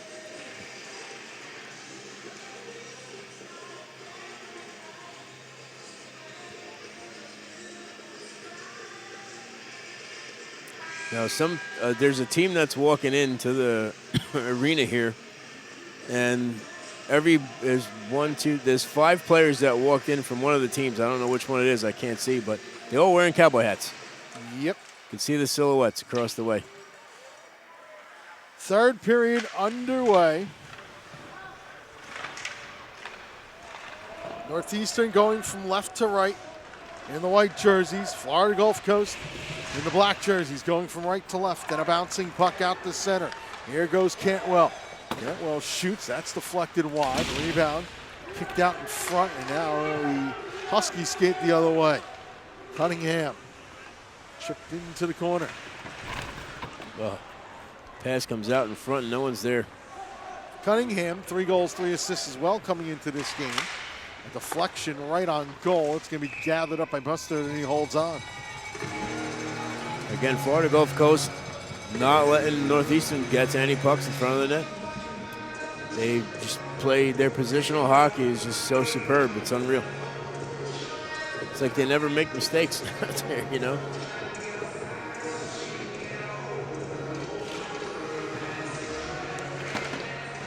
Off the draw, chopped around the boards, but not out of his own. It does eventually get out. Center ice before flip right back in. An onside skate, wrist shot blocked off. And centering pass in front goes all the way through. Keene has it. Put out front, a one-timer score! Just the answer the Huskies needed. Banged in down low, 3-1 now, courtesy of Matt Kozil. Yeah, Kozil able to get the puck off a pass from behind the goal line and put it past Bustard. As you're going to see, the puck comes across, goes into the corner. Kozil, Keene takes it, sends it out to Bustard, who's coming in, and is able to get the puck past Bustard right there. Nice play, nice setup. 1:06 into the third. Has made this a 3-1 game. At the very least, has put a little sweat into the proceedings. Yeah. Puck now in the zone. Nearly a toe drag shot that time. But not able to get it off was Keene. Keene now in the corner. Checked there by Flanagan. Sharp angle shot blocked. Kozil, that's also blocked into the corner. Sent around the net. Kozil puts the shoulder in. Kozil put his shoulder in. He should have went for the puck. Now up and out to center, and here's a skate ahead for Flanagan. Pulls up in the left wing circle. Throws a pass across just off the mark. Bounces around before getting slugged behind the net. Laviolette now Flanagan. Tried to return to Laviolette, but that's broken up. And out to center. Backhanded along. Oh, there's a slash. Yeah, that was a big time slash. No Shaking call. his hand that time was Donovan. The puck was right there. There's a swipe into the corner in the meantime. Behind, that pass trying to go up the boards, not able to do so is Haskins. Let's go backwards. 3-1, Florida Gulf Coast leads. 2.5 gone by third period. That puck is picked up and out the other way. That pass to an empty spot though. It's not over on that near side of the ice was Caswell. Now the other way, 3-on-1 save made by Cam.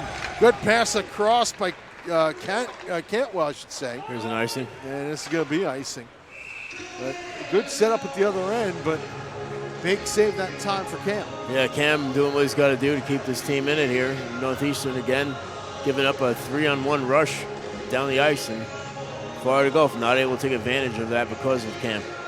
Face off to the right of Nicholas Cam.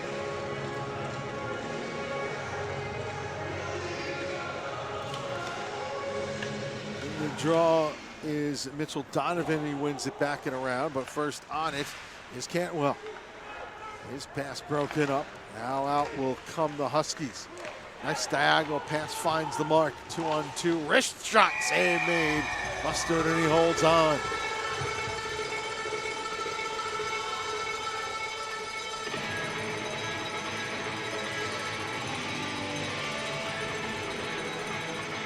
$16:53 to go in the third. 3-1 Florida Gulf Coast. But we're seeing some of that answer we were looking for, JP. Yeah, the question is it too little too late?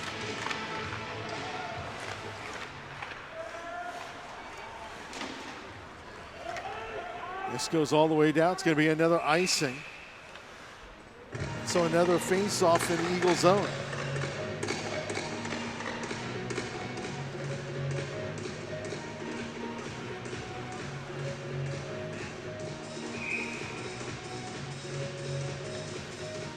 Face-off to the right of Jordan Bustard.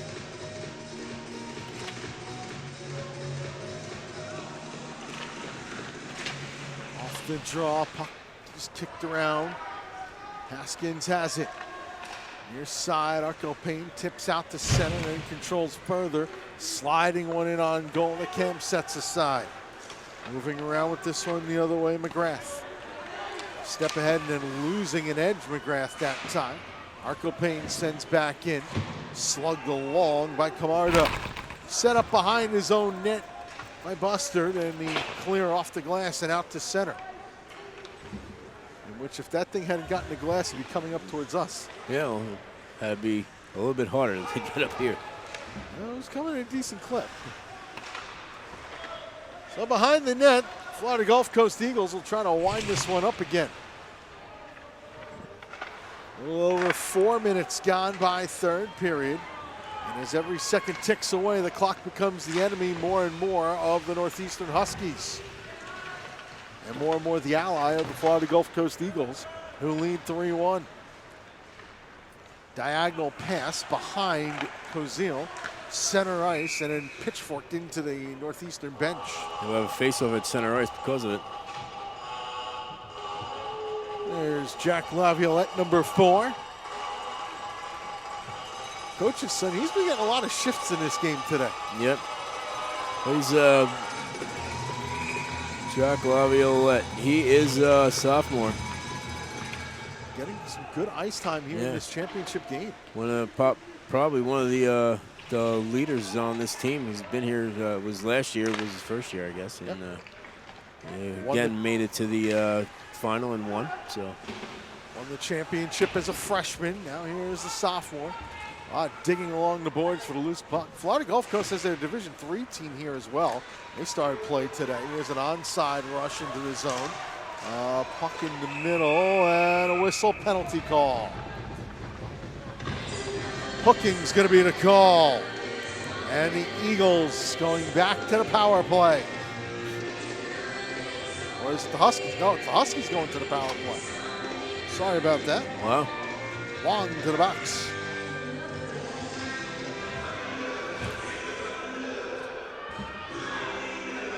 Second power play, 5 minutes into this third period. Second power play for Northeastern. They're 0 for 1. This could be where Northeastern climbs even closer if they get their power play working. It's a big moment in this game here, Brett.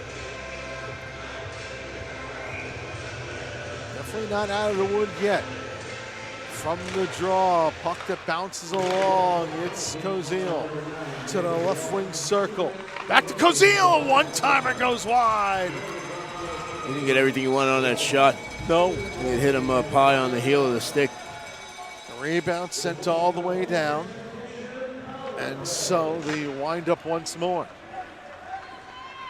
Onside in the zone. And a wipeout in the corner. Keene behind the net, trying to move it along. Allard round the boards to this near side. Keene once more. That'd take a funny hop. Bounce. That didn't even hit a stanchion. It hit something on the boards and sent all the way down. I tell you, this team is getting the breaks here tonight as Florida Gulf Coast benefiting from a weird bounce now off the boards. That's stuff you can't teach in practice. No, that you can't. You know what they say. You gotta have some kind of luck to be good, right? The converse side is create your own luck. Yeah. As this gets sent down, and first one in there will be Cantwell. And he gets checked on the play. Archipin just jabs at it and slugged all the way back in by O'Meara. Puck behind the nets.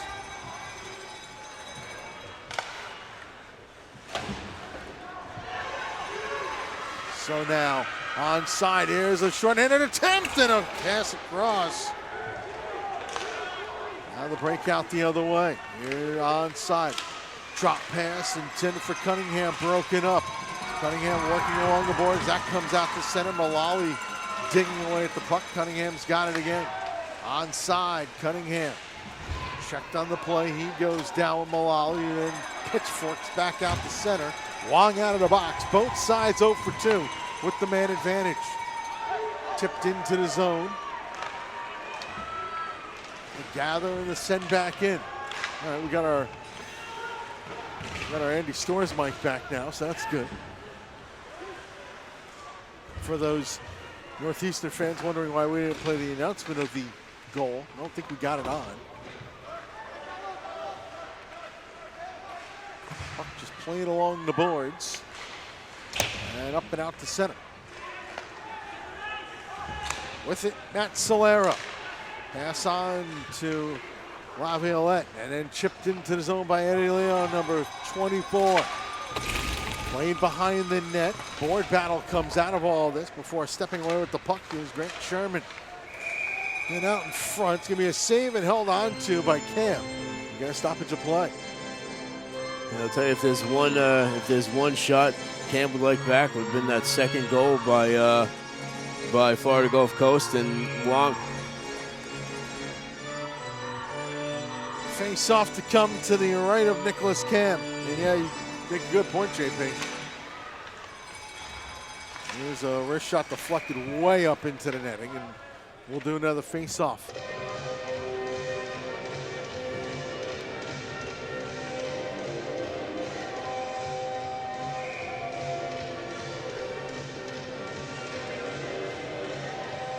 Off the draw, controlled by Florida Gulf Coast.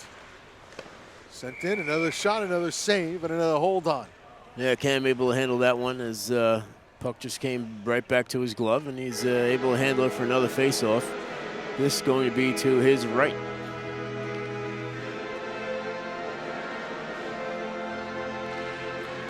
From the draw, controlled by Northeastern. They step out to center ice with this.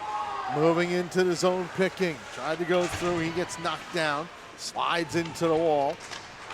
Still, Northeastern controlling, picking. Checked by two Eagles. Coming in to help out. And trying to throw out in front Caswell. There's a turnaround shot knocked aside by Buster. Rebound Wong behind the net. Backhand to the long. And pass up to not out of the zone. Northeastern starting to apply pressure here in this third period. Trailing by 2 now, 3-1. Just can't get that quality scoring chance in front alone. Just chopped along the boards. Nice-sized crowd has showed up for this one. National championship game for men's D2. Of course, we got the men's Division I championship coming up later at 7:30. And a penalty call on Northeastern, coming. I believe. Slashing. Yes. And yet another big moment coming up. It's going to Caswell. Caswell gets the slash at 9:01. Don't forget, later tonight, 7:30. Men's Division I National Championship, Minot State and Iowa State. The 5 and 6 seeds will go at it here in this title game. Minot State being the 6 and Iowa State the 5. That's at 7:30 right here on ACHA TV. ACHA Network, I should say. Tied up in the corner. Shot save made by Cam. The rebound loose to the near side boards. Sent around to the blue line, but Solera keeps in. Another puck around the boards. First one there will be Allard, and it'll send out to center. There's a one-on-one short hand. Cozio shooting. It's into a shin guard. And with every blocked shot, the Florida Gulf Coast fans get a little louder. Onside skate. Malali pulls up. Goes cross ice. Solera takes a look, throws down towards goal. Save made by Cam. The rebound loose in the corner. Backhanded along the boards, out cross ice. O'Meara stepping in, around he goes. And O'Meara tried to return a pass, that was cut off. Leo back for O'Meara. Everything just patiently set up right now. Haskins shooting, and a save made by Cam. The rebound in the corner. Backhanded up to the blue line, out of the zone, and back in offside. Still got 38 seconds on the power play. It's the second time Florida Gulf Coast has been offside like that tonight, where the puck comes out in the air. They try and put it back in. It's close, but it's over the line as they put it back in. So I don't think I've ever seen that happen more than once in a game. Gonna wait for Andrew Shapiro to get his mic back. As the puck goes around the boards. Still a battle going on before this is cleared up and all the way down. So Bustard sets it up. Haskins picks the puck up. They will step out. Swings a pass on to the near side boards. It's out of the reach of Wong and sent right back. Cunningham slides it further, just out of the reach, however, of a potentially breaking Doherty. Around the boards this goes. Now centered out in front to the blue line. Cunningham shooting. Save made by Bustard. And the rebound controlled by the Eagles. Power play is over. Florida Gulf Coast 0 for 3 with the man advantage.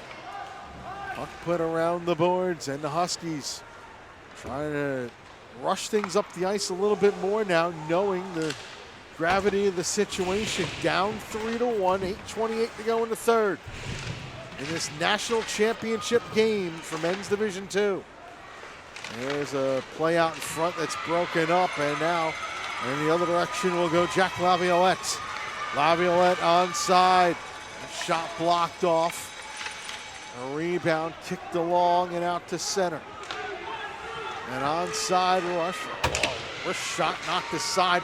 Rebound. There goes a helmet. Somebody lost the hat. The bucket has gone flying to the boards. That gets a stoppage of play with 8:01 to go. Third period. 3-1. Florida Gulf Coast leads here in the ACHA Men's Division II National Championship game on the ACHA Network. The 2019 ACHA National Championships are brought to you by Budget Car Rental, the preferred rental agency of the ACHA. Hogan Transportation, official tournament partners of the 2019 ACHA National Championships.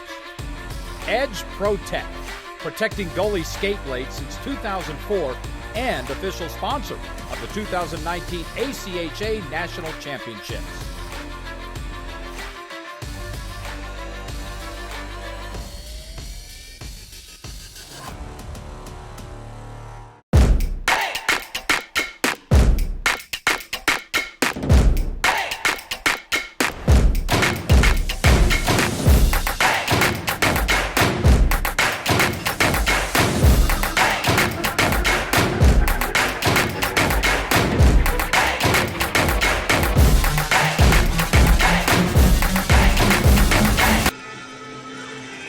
Back here at Comerica Center. 3-1, Florida Gulf Coast leads Northeastern. 8:01 to go in the third. Brent Luther, John Peterson.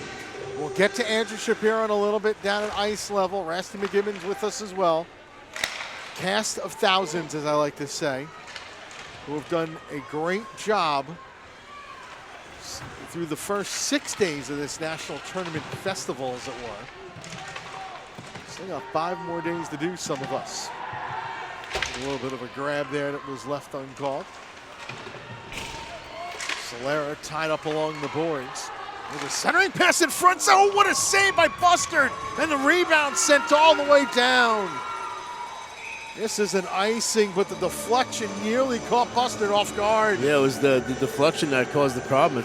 If the puck came in clean, he would have made a perfect save. He was able to keep with the shot and get his leg out. Big save. Bustard has come up with the saves when he's needed to.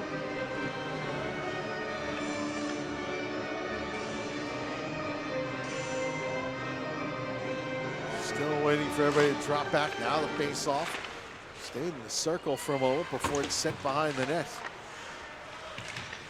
Bounce, just rolling and everything kind of puck.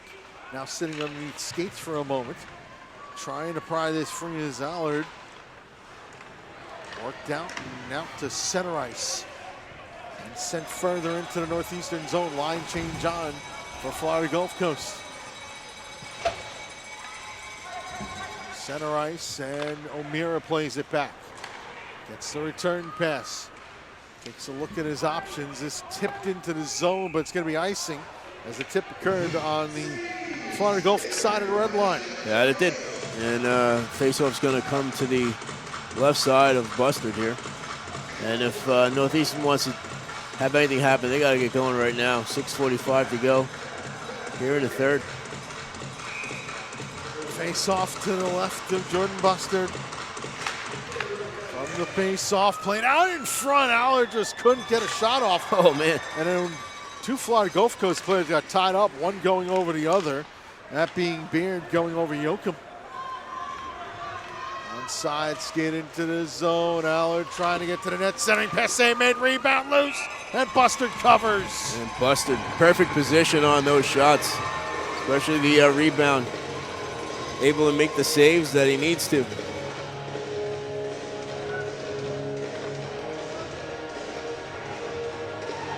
It's a face-off to the right now of the Florida Gulf Coast goaltender, Jordan Bustard. Nope, they're changing. They're going to the left now. To the near side.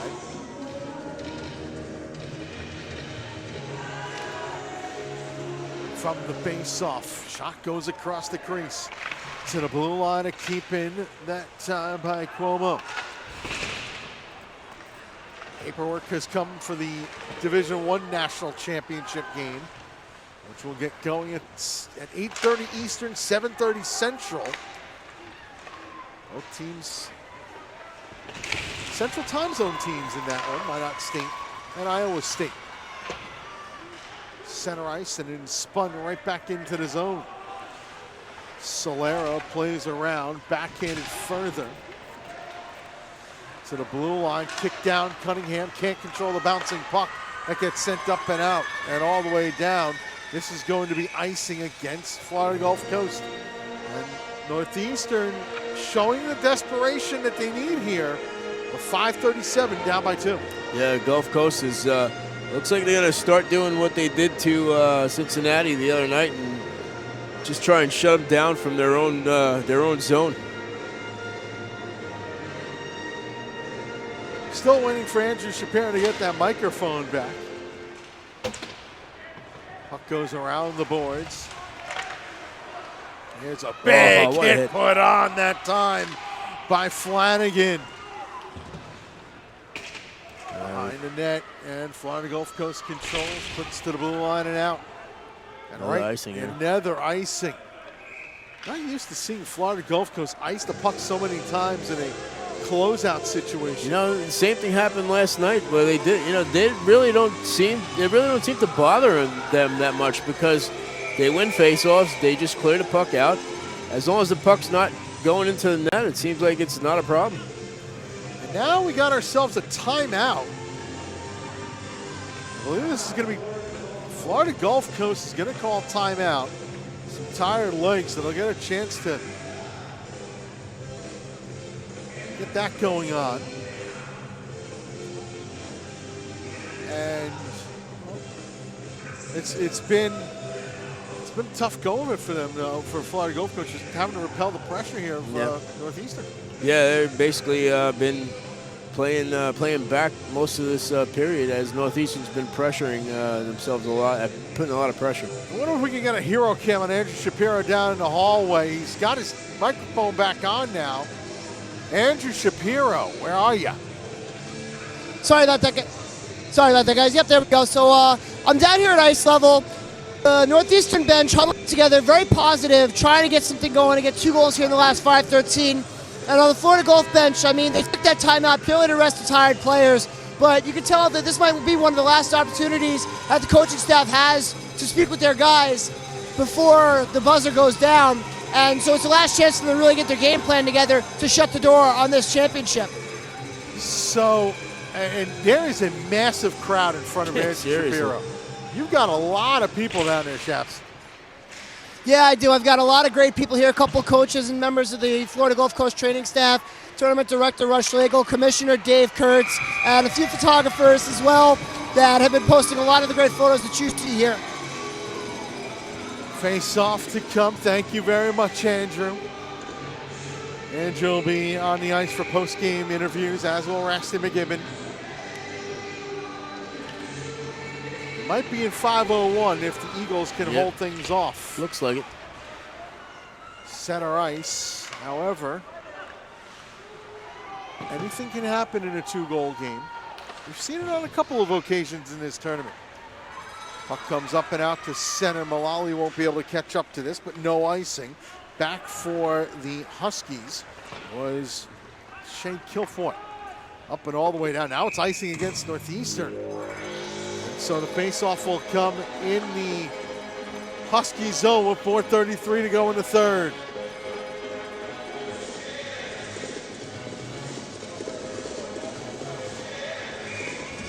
Florida Gulf Coast University looking for their 4th national championship and 3rd in the last 4 years. The only one that they did not get in this 4-year span was 2 years ago when NYU won the national championship in Columbus. Yep. Defeating Liberty. Bouncing puck out to center ice. David Wong mentioned they want to send his senior class out on a high note. 3 titles in 4 years is a pretty good accomplishment. They have to still navigate these last 4 minutes to get there. So far, doing a good job. Cam spilled behind the net. That's going to create a problem. A centering pass, no one home, however, as Florida Gulf Coast not completely parking the bus, but they are halfway there. 9 seniors on this Florida Gulf Coast roster. So wraparound attempt wasn't there. David Wong talking about the senior class. He's one of them. So he definitely wants to make sure that they win a title. Centering pass broken up and sent out to center. So back on this is Cam. Sides and slides it aside for Max Cuomo. Oh, that's not good. They couldn't whip it around the boards. Intercepted. High slot shot goes wide. Rebound behind a tough angle shot. Trying to get Cam on the bank. That is covered up and held on to. Yeah, Cam able to recover off of turnover from one of his teammates there behind the net. And looks like Matt Cuomo with the fan on the pass out. Cam able to make the initial save and then get over to guard the post for the rebound. There's going to be a timeout here probably by Northeastern. Yep. Northeastern will call their timeout now. So both teams have used their timeout. 3:14 to go in the third. Andrew Shapiro, not sure if you can hear what's going on down there. Go ahead. I'm kind of watching the North bench. Coach Fred Karpadito drawing up some plays, trying to get something going here. As you mentioned, 3:14 to go here in the third period, and a tall task here for the Huskies. And to my left, you have Josh Kerner and Eric Mate, 2 players from last year's championship team, now part of the coaching staff here for the Eagles, are diagramming some plays for their squad so they can walk out of here national champions for the second year in a row. There's a lot of trust on that Florida Gulf Coast coaching staff. Now that I can say it 3 times slowly. As you look at Fred Karpadito, there's a lot of trust that's been built up over the years in players playing under Bob Brinkworth, who's the mastermind of it all at the end of the day. He lets some of the others do that work, so to speak, for him. This is the first game we've seen Coach Brinkworth actually stand behind the bench. He's been at the door for some of it. Face-off controlled by Florida Gulf Coast. Put into the zone. Camardo, hard hit along the boards. That was a good shot at that. Puck comes out to center. O'Meara, cross-ice pass, and eventually dumped in towards the zone. Here's a break opportunity. Arco Payne! And it goes offside anyway. It went into the net, but whistled down on offside. 2:55 to go, third period. 3-1 Eagles.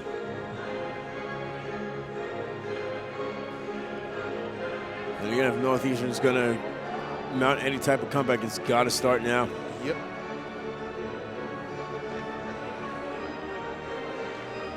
Now that I know both Trevor and Serena are listening in, watching on the ACHA network via YouTube. Always proud when I get that mention in. That usually happens in minors games. Here we are at the national championships, ACHA. Chopped at center ice, bouncing around a little bit before it's backhanded into the zone by Allard. Center ice, and the Eagles have once more. Broke it up. Allard once again. Nice little backhand pass. Koziel couldn't control, and now a one-on-one the other way. Losing an edge that time, trying to go through was Cantwell. Around the boards behind the net. First one on it is Beard. Beard tied up with Camardo. Precious seconds ticking away on the scoreboard clock. 2:15 to go, third period. And Northeastern trails by 2. Center ice, a block, and then a rebound sent all the way down. This is going to be icing. No icing. Just saying it was touched in the air by a Northeastern player. Camardo to skate up ice. Poke check from behind. Check Allard, not Camardo. Allard was poke check from behind. Northeastern needs to move the puck quickly. Instead, Florida Gulf Coast has it. Long diagonal pass. Arco Payne slides across 2-on-1. Malala, another offside call.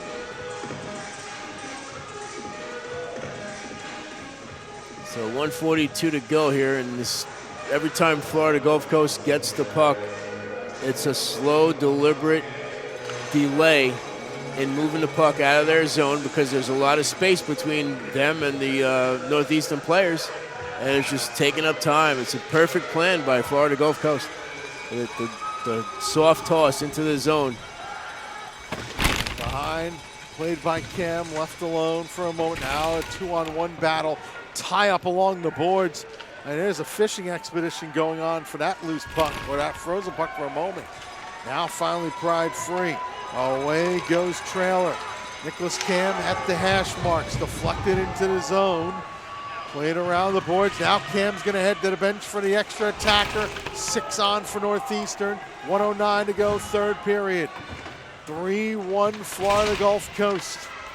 Puck tied up in the corner and out of the zone. Gathered, the skate back in McGrath. Hard around the board, slows down behind the net. Check put on in the corner, a centering pass broken up. Still out in front, just off the stick of Koziel. A slap shot blocked down. The rebound's gonna roll all the way to the empty net. It's gonna go just wide, but Florida Gulf Coast winning the race is Wong. Tripped up on the play. Here comes the rush up by Northeastern. Half a minute to go in this national championship game. Played off the glass and back out. Northeastern with the puck, 21 to go. Up the boards, you can hear the Gulf Coast fans cheering.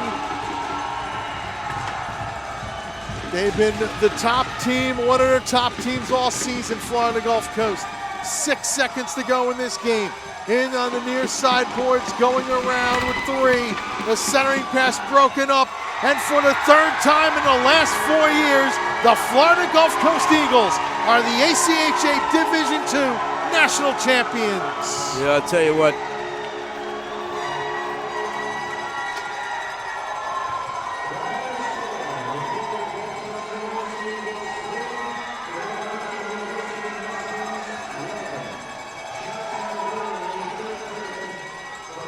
You got to give all the credit to Florida Gulf Coast, the coaching staff, the players on the ice.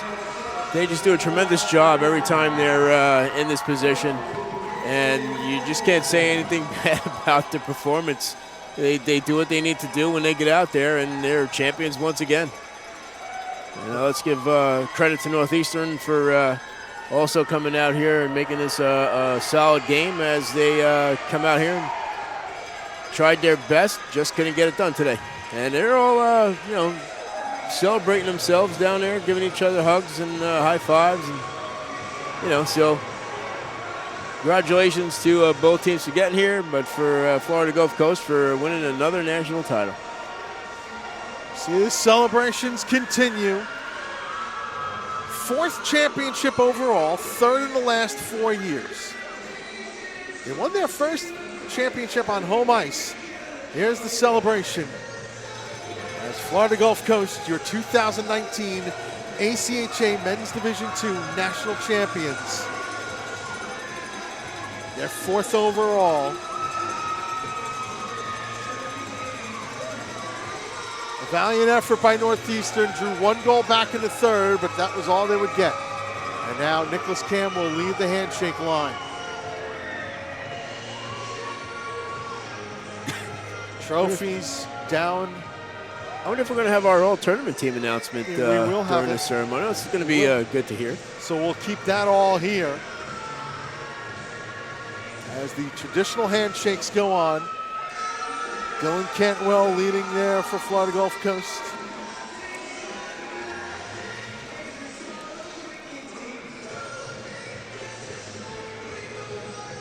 It ended up being a defensive game.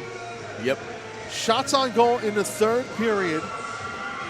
Florida Gulf Coast had just 6 in that 3rd period, a game total of 29. Northeastern had 9, a game total of 26. Ceremony. We could have both teams lined up. So there you go. We're going to have both teams lined up on the blue line. Each team had a power play in that 3rd period, could not score on it. The first order of business will be the awards presentations, and we're going to throw it down to Andy Storrs for all of it.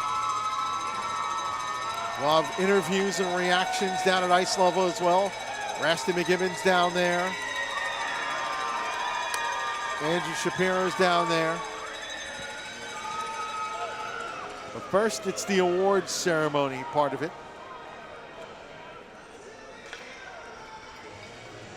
And we'll send it down to Andy Storrs whenever he starts.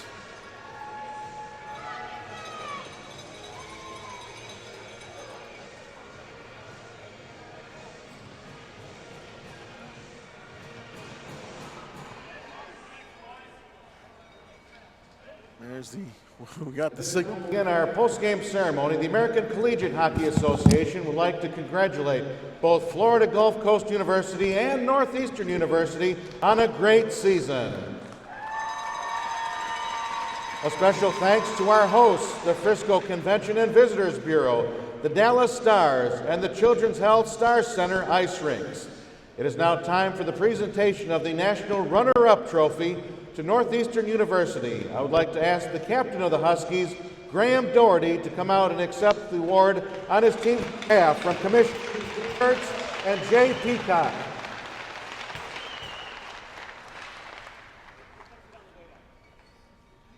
There's the trophy presentation right there.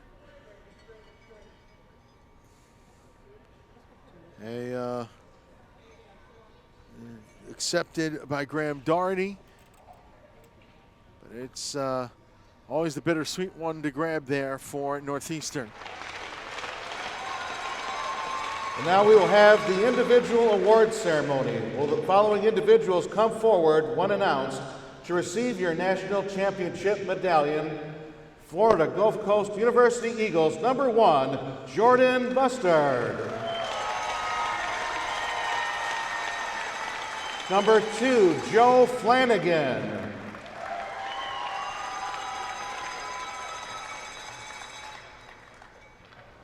Number 3, Ryan Lorenz.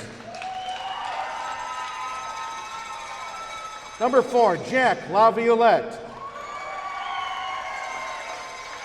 Number 5, Matt Solera.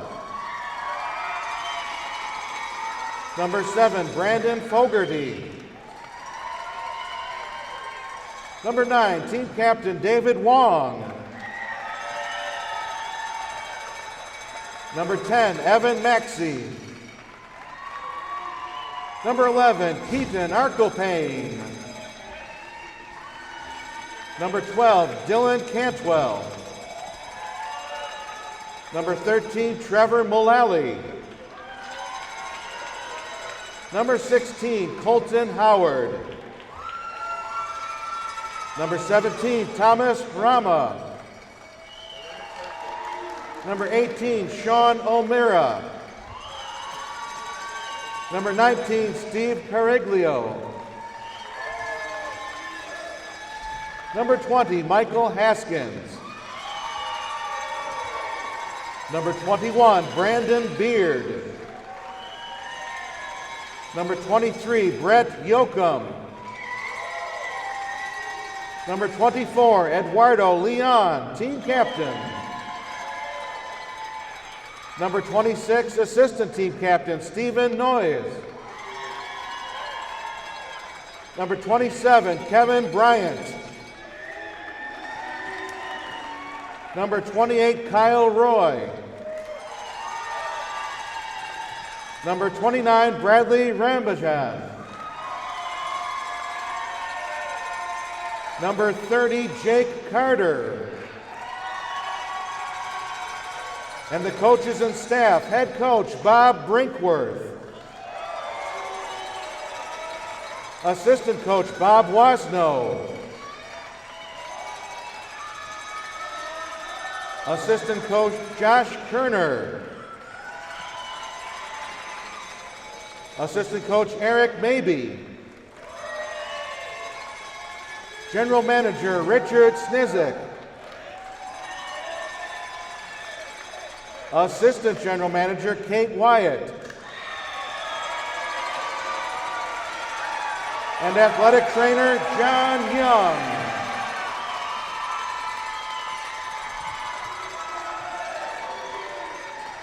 Kate might have gotten the biggest cheer of all. I know, I was going to say that. But she does so much for that team. It's now time for the presentation of the 2019 American Collegiate Hockey Association Men's Division II National Championship Tournament Most Valuable Player. The tournament MVP goes to, from Florida Gulf Coast University, number 30, Jake Carter.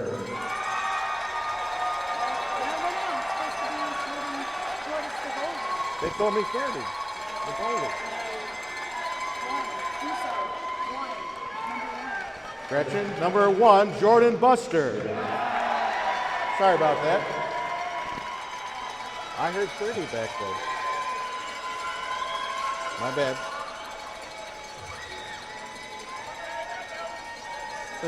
Well, we just had a... It is now time for the presentation of the 2018-2019 National Championship Cup. Will the captains from Florida Gulf Coast University, David Wong, Eduardo Leon, please come and accept the cup on behalf of your team from Commissioners Dave Kurtz and Jay Peacock. Buster had a great tournament, though. Yeah. So, a deserving most valuable player. Jake Carter was probably the most shocked. I know. He didn't know what to do. We had a Steve Harvey moment He there. skated toward the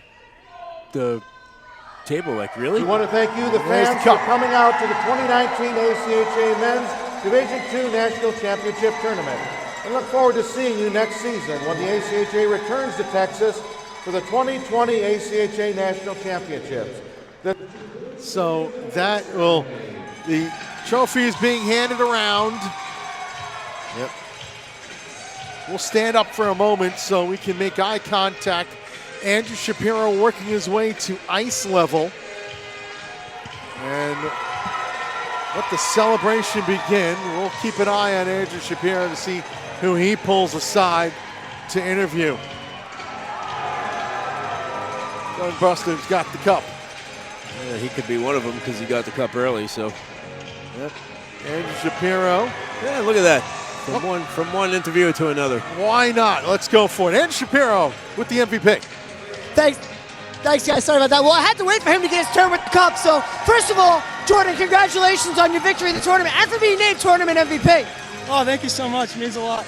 Talk about what this means to you, coming here to this team with this tradition of winning and being able to take home another championship. Oh, it's unbelievable. The guys played so good in front of me, and it's just, I can't even explain it. It feels awesome.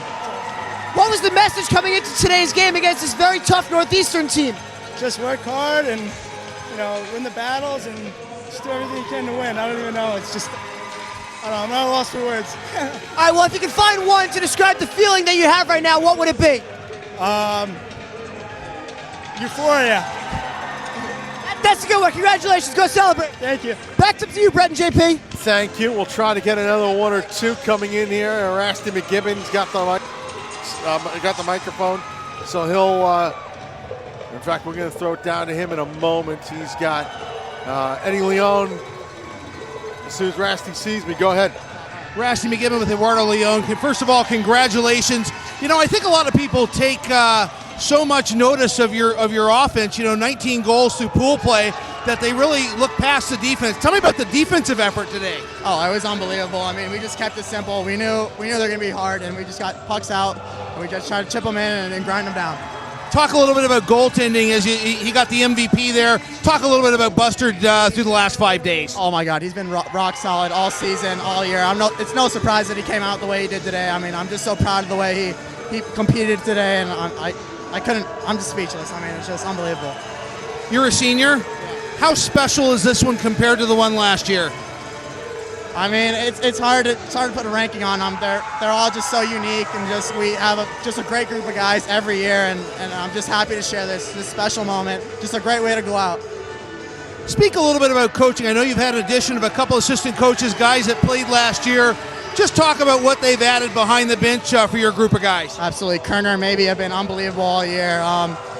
They really know how to draw a line between friend and coaching, and I think that's what set them apart this year from really helping us out. Thanks so much for this. Again, congratulations. So fantastic to have you guys here year after year. And anybody at home you want to say thanks to? Yeah, thanks to all my family in Puerto Rico watching and all my family back home. Thank you guys. Are you going to get the cup to Puerto Rico? I'm going to try. Maybe.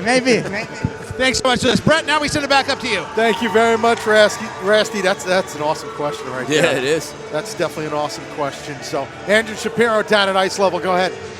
All right, thanks, guys. I've got senior Trevor Mullally. Trevor, how does it feel to go out as a national champion? Absolutely unreal. Been here for 5 years. This is my last time doing it, and couldn't ask for a better last game. 3 national championships in 16, 18, and now 19. Is this the most special one of all for you? Yeah, I mean, felt good every time we won, but to know I'm going out the right way, it just feels awesome. What was your message to the boys knowing that this was going to be your last time playing for this team? Desperation. Do whatever it takes to win. Do literally anything. You will put your body on the line to win the game, and that's about it. You heard a lot of the seniors and the underclassmen as well talking about how they want to play for you guys, the seniors. How does that make you feel knowing that you have their support on this team? It feels awesome. Just knowing support all around from everyone on the team is just, everyone's got each other's backs. Well, congratulations. Go celebrate. Thanks a lot. Brett, JP, back to you. Thank you very much, Andrew. It's a national championship for Florida Gulf Coast. More interviews. Rasty McGibbon is down at ice level. Go ahead, Rasty. Rasty McGibbon with Michael Haskins. Congratulations, first of all. Tell me your thoughts on this close 3-1 game. Oh, just speechless. Everybody here is hard. It's unbelievable, the work ethic of these guys. Day in and day out, everybody here is working their bag off. And it was a tight game. Northeastern's a great team. They gave it their all. And we're going to see them in the future, sure. I'm going to send it back up top and let you get into this picture, and we'll grab you in just a second, okay? Brett, now back up to you. Thank you very much, Rasty. Now the team picture is being taken. We'll still get an interview or two more down at ice level, but it gives us a moment, JP, to... That's a great shot right there. That is an amazing on camera. shot. Look at that. And by the way, that's AJ Bolden, our executive producer, who's down there with the perfect angle. Nakoma directing everything up top. The staff has been great all 5 days of this tournament, the 6 days that we've been here so far. There we are. Brett Luthner, John Peterson. We're going to throw it back to ice level in a moment once they're done with this picture. But boy, oh boy, what a national championship game. I'll tell you, it was a really good game, back and forth. Again, hats off to Florida Gulf Coast. They just do so many things so well on the ice.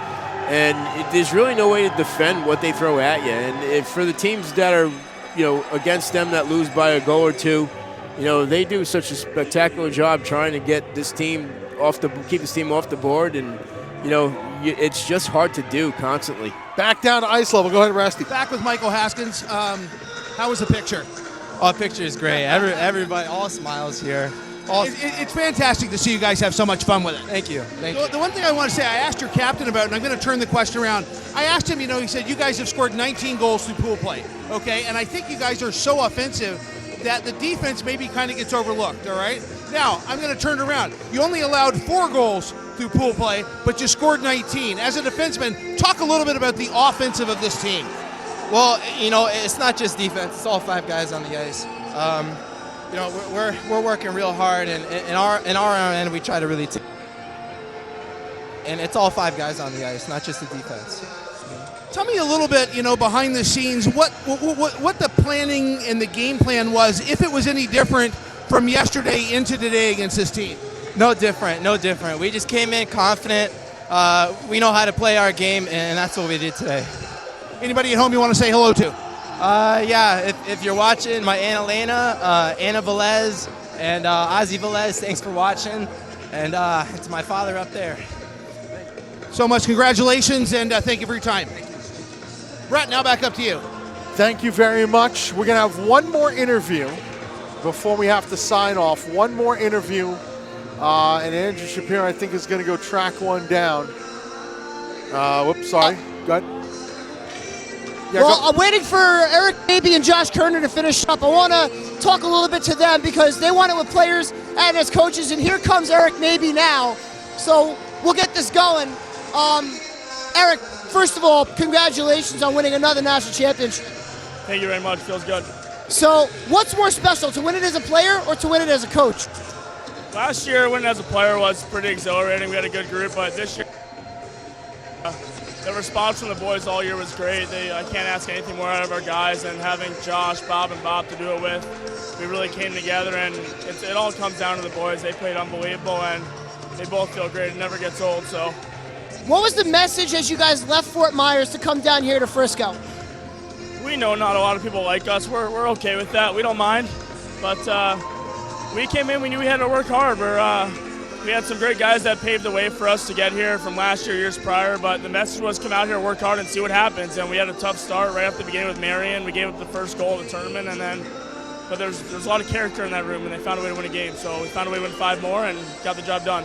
Now, how did you guys respond? You had a really tough nail-biter last night against Cincinnati. So how did you guys go into the locker room for preparation for today? Yeah, Cincinnati's a great hockey team. They play us tight all the time, and when you get down to the Final Four, there's no bad team. So we found a way to win a hockey game tonight, and same thing yesterday. But overall, it's a lot of hard work and a lot of dedication. And like I said, the credit goes to the guys. All right, well, congratulations, Coach. Go celebrate. Thank you very much. All right, Brett JP, back to you one last time. Thank you. We got to cut this to break. We got to cut it to break right now. Cut it to break, and we got time for one more interview. No, we got to go to break, so we got to take a break, and when we come back, we'll put our final thoughts on it. 3-1 the final score. This is the ACHA Men's Division II National Championship. We're back in just a moment.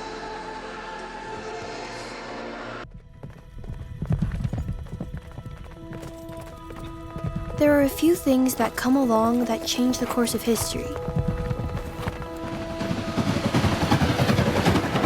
Inventions or developments that reshape society.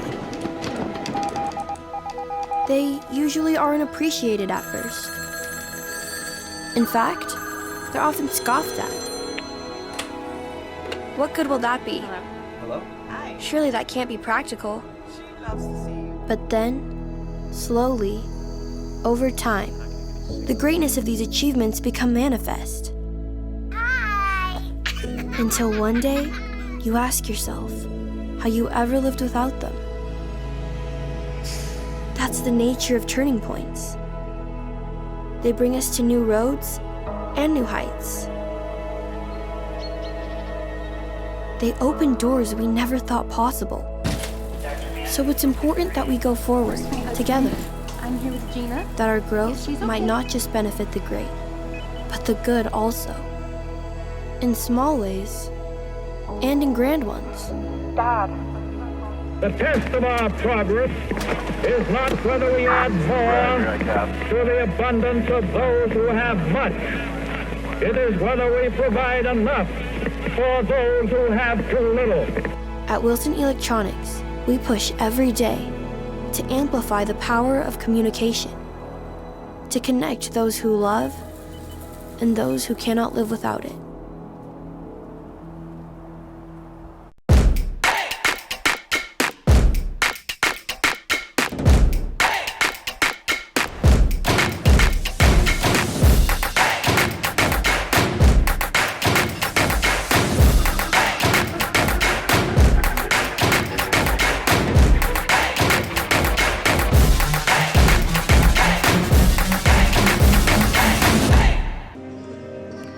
Welcome back here to Comerica Center. Again, the final score, 3-1. Northeastern falls to Florida Gulf Coast University. Florida Gulf Coast now 3 championships in the last 4 years, JP. Yeah, 3 championships in 4 years. You can't get much better than that. I mean, this team comes out here all the time. They give it their all. Their offense is great. Their defense is great. Goaltending is great. The game plans that they put into play, it just fits their scheme, the players that they have, their scheme. So, hats off to them. Hats off to Northeastern for giving it a good shot this tournament. But Florida Gulf Coast, again, champions of the ACHA Men's D2. And so that puts a wrap on the Division II National Championships. We've had a great crew all week long. We definitely did. It's just so much fun being with them. And so once again, for the last time, we say Florida Gulf Coast, the 2019 ACHA Men's Division III National Championships. For Rasty McGibbon, for Andrew Shapiro, Luke Gamelin's over on Ring 3 now, for my broadcast partner John Peterson, and for this entire crew, and you'll see them all in the credits. My name is Brett Luthner. Congratulations to Florida Gulf Coast University, your 2019 Division II National Championship champions. We say God bless, and we'll see you in 2020.